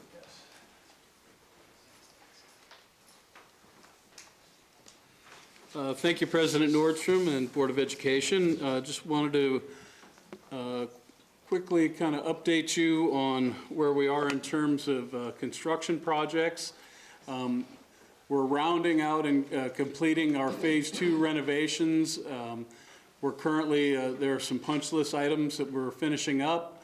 And I've been looking at that information, and we have a substantial completion form that I'll be signing off from the architects. But I wanted to bring tonight to show you some of the final phases of Phase 2. You can see the numbering and the signage that we've done on the exterior of the building. Goes along with our whole thought and concept of safety. So first responders know we have an emergency at door 4 or emergency at door 2, those kind of things. It's clearly marked now. Not that it wasn't marked before, but now it's more clearly, and it's a concept that we looked at school-wide when we did it, because we had some misnumberings and letters and that type of thing. So now it's all uniformed around the building, and you can see that that has been added throughout. We also got the new sign at ZB East for our digital sign. We're waiting on the lens. There was a digital sign on the side of the wall, building wall. We're going to put a new lens on that says ZB East and take off the new tech as we change the name of the facility. But I wanted, as we wrap up Phase 2, I just want to share with the Board of Education some of the positive feedback that we've gotten for the MTSS area, the multilingual area, and as well as our new study halls, both from students and staff. They just have expressed the new areas being upgraded to 21st century has been excellent for learning from the staff and as well as the students. We're excited about that. Also talking a little bit about the project in this room. I know this is the Board of Education room, but actually we've had Katie, maybe 18 to 20 meetings scheduled this month alone in this room. So it is your room, but it's being used by a lot more people than just the Board of Education. I just wanted you to be aware of that. And I know that our driver's ed courses, they come here in the morning before they go out to the vehicles out there. We've had a lot of PD going on, curriculum development, all those kind of activities taking place right here in this area. So thank you to the Board of Education for making those enhancements, not only for our students, but our staff, and just creating an environment of positivity and 21st century looking forward. I think you're headed down a great path. And speaking of that, we'll be talking a little bit about the facilities master plan here shortly, but I just wanted to give you an update on those renovations. Real quick too, the 2025 renovations that will happen this summer, that'll be your music, your art, and your libraries. That project, we are going to be holding a bid opening on November 21st, I think. November 21st. So we will get all those bids in from the contractors and see where we came in as compared to our budget. I'm excited, we're ahead of the curve. This is the time to be getting bids because all the contractors are scheduling their work after the first of the year. So I think we're going to get a lot of bids. I think they're going to be very competitive bids. And I'm just really excited for the district for the future for this project and next summer when we do the electric busing. I think you guys are headed in the right direction, and I think the board is to be commended for being so strategic in how you're planning this process. And for our next topic to talk about the facilities master plan, taking a look 10 years ahead. Where do we want to see this district 10 years from now in terms of a facilities perspective? So I think I commend you again for taking the time to think through that process and be looking forward to the future. Yes, Dr. Wilkinson indicated, I mean, a lot of these projects didn't happen because of one meeting or one idea. This was the Board of Education setting direction where we added over 90,000 square footage of instructional space, where we added an additional parking lot used by many staff and faculty from the school, in addition to administrators. Where we built this room that has been used, we do have data on that by students, staff, administrators. The Board of Education only uses this once or twice or 3 times a month. It's the least entity that uses it. So again, not only did the board approve an administrative wing, I want to remind everybody that they also approved an auditorium, a PAC, in ROTC. Science classrooms, all new, an MTSS center. So, athletic field. Athletics field. So again, these are enhancements for the entire school community to make our school district, competitive and to provide our students with what they deserve. Now, the future, we'll talk about the future, and this is an opportunity in the next agenda item to talk about what about the next 10 years. We anticipate less projects. The big projects are out of the way, but we do need community support, community engagement. Let's talk about how do we do it best and fun 5 or 10 years. Okay, so for that piece, the capital improvements, any additional comments or questions before we move into the facilities master plan conversation? Okay, thank you. Okay, thank you, President Nordstrom, Board. The BBF committee at its last meeting basically got an update on our facilities master plan. We got direction from the committee to move forward with the study led by our architects and construction manager. And tonight we have Allison Andrews from Wold Architects, who's basically going to share with the full board the concepts that we plan to achieve with the facilities master plan, as well as a more detailed schedule and when we can expect a final product for the board to review and consider. So with that said, I'm going to invite Allison up, and the podium is yours. Welcome. Excellent. Thank you so much for letting me be here to speak before you this evening. We've had some good dialogue with the BBF committee, but hopefully there'll be additional information I can share with the full board and answer any of your questions that you might have. So what you have in your packet and kind of what's up on the screen here is the schedule as we've outlined it for the Facilities Master Planning Committee. So really just taking a step back first, thinking about the goals and objectives of this committee as Dr. Wilkinson and Dr. Rodriguez have already sort of alluded to, it's really about thinking about the future. You've done a lot of great work over the last 10 plus years to your facilities. And what that work has done in creating a plan has allowed us each and every year to come in and know kind of what are those next steps going forward. What are those initiatives that we're thinking about as a district to improve the overall environments for students and for staff. And so this process is to help set the table for what comes next, especially as we are now getting into a phase where a lot of our work has been interior renovation. We haven't necessarily the last couple of years been looking at additional space. That certainly poses its challenges. You have a fully occupied building. And so what this plan looks to do is to not only understand the goals and objectives from a facilities perspective, from an educational and programming perspective, but then to map that out and understand, kind of give us truly a roadmap for how we can start to initiate change and how that timing works out so that we're being respectful and limiting and avoiding any potential learning loss as along with that.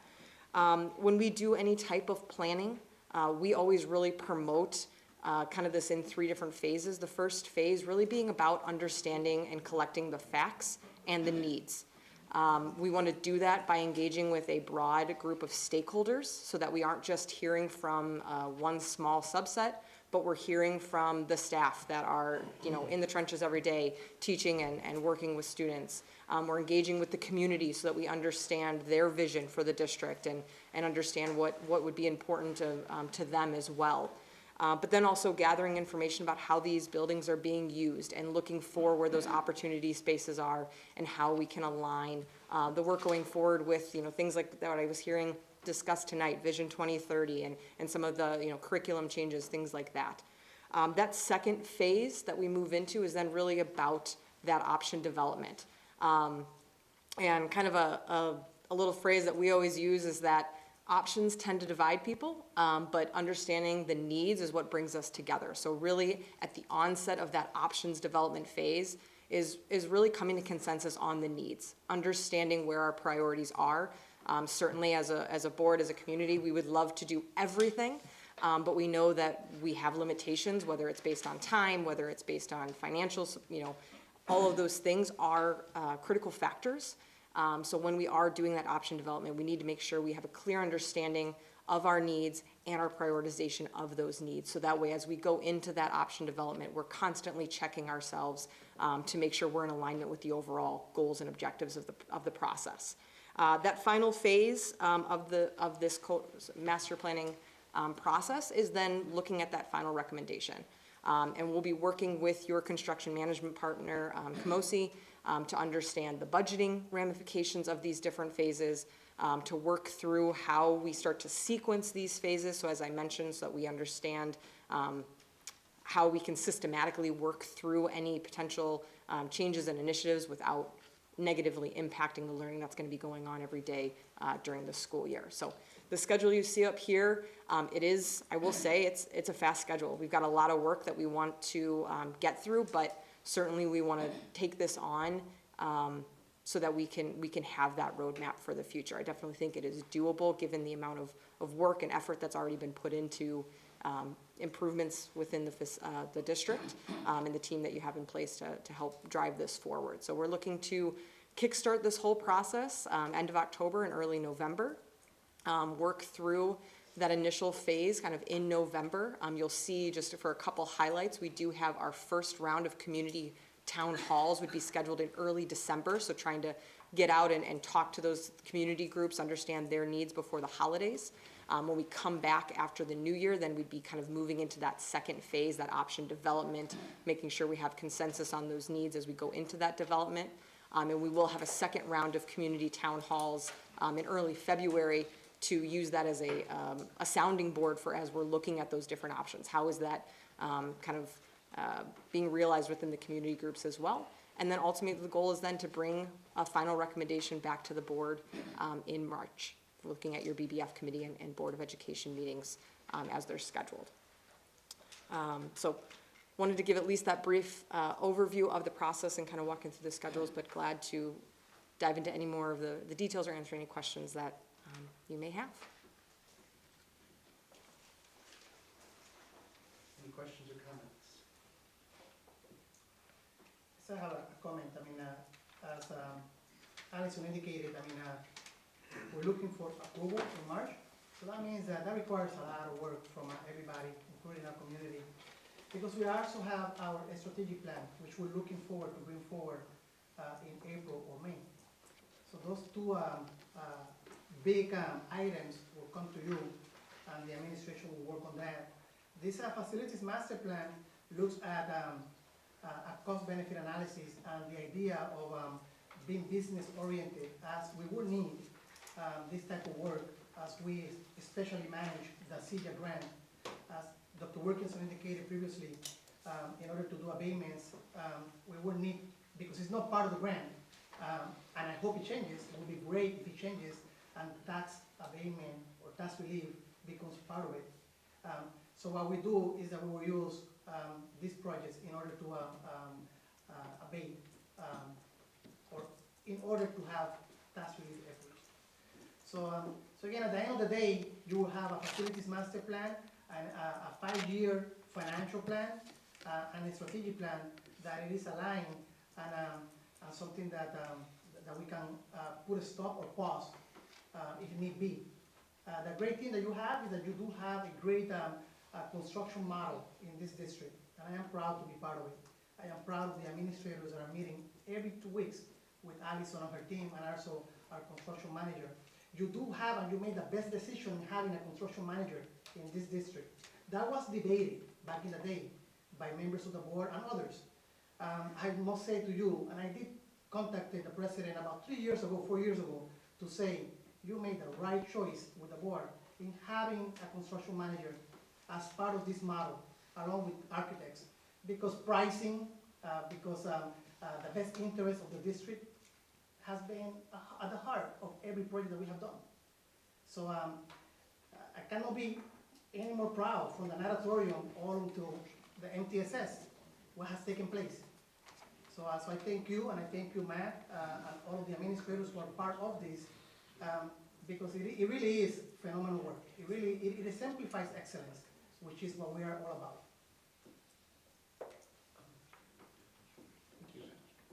Any questions? I made some comments when we were at BBF. I mean, this is, as you said, it's kind of an ambitious time frame, but I think it's probably good to have it lined up so that we get to that time of the year and we kind of know where we stand. It'll fold into our discussions about strategic plan, so it'll all come together. And we've done a lot of work over the last several years anyway, so as we talked about, I think it would be different if we had not completed a lot of the projects to improve or get ahead of some of the, whether it's building envelope or interior spaces, educational spaces. If we hadn't gotten ahead of that, this project would be much longer.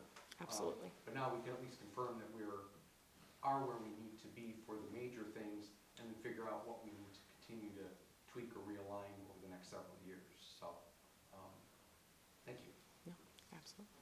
Ms. Champagne? Yes, I see that we have 4 town halls scheduled. How is the administration going to optimize attendance? Email to parents, social media?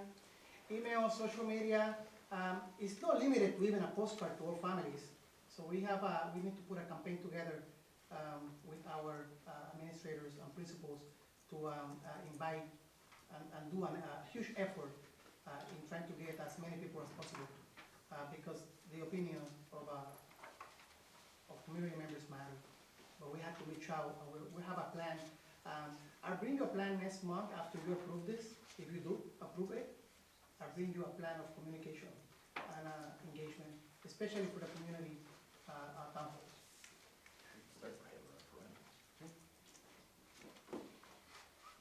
Okay. Thank you. Thank you so much.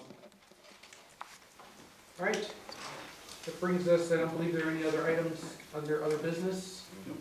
Nope. All right, brings us to closed session. Do I have a motion to go into closed session for consideration of appointment, employment, compensation, discipline, performance, or dismissal of specific employees, and collective negotiating matters between the public body and its employees or their representatives, or deliberations concerning salary schedules for one or more classes of employees? So moved. Second. Motion by Mr. Benitez, second by Ms. Champagne. Any questions? Roll call, please. Mr. Cook? Aye. Mr. Benitez? Aye. Ms. Champagne? Aye. Dr. McNeil? Aye. Mr. Scott? Aye. Ms. Stevens? Aye. Mr. Nordstrom? Aye. Thank you. We'll adjourn to closed session. Thank you.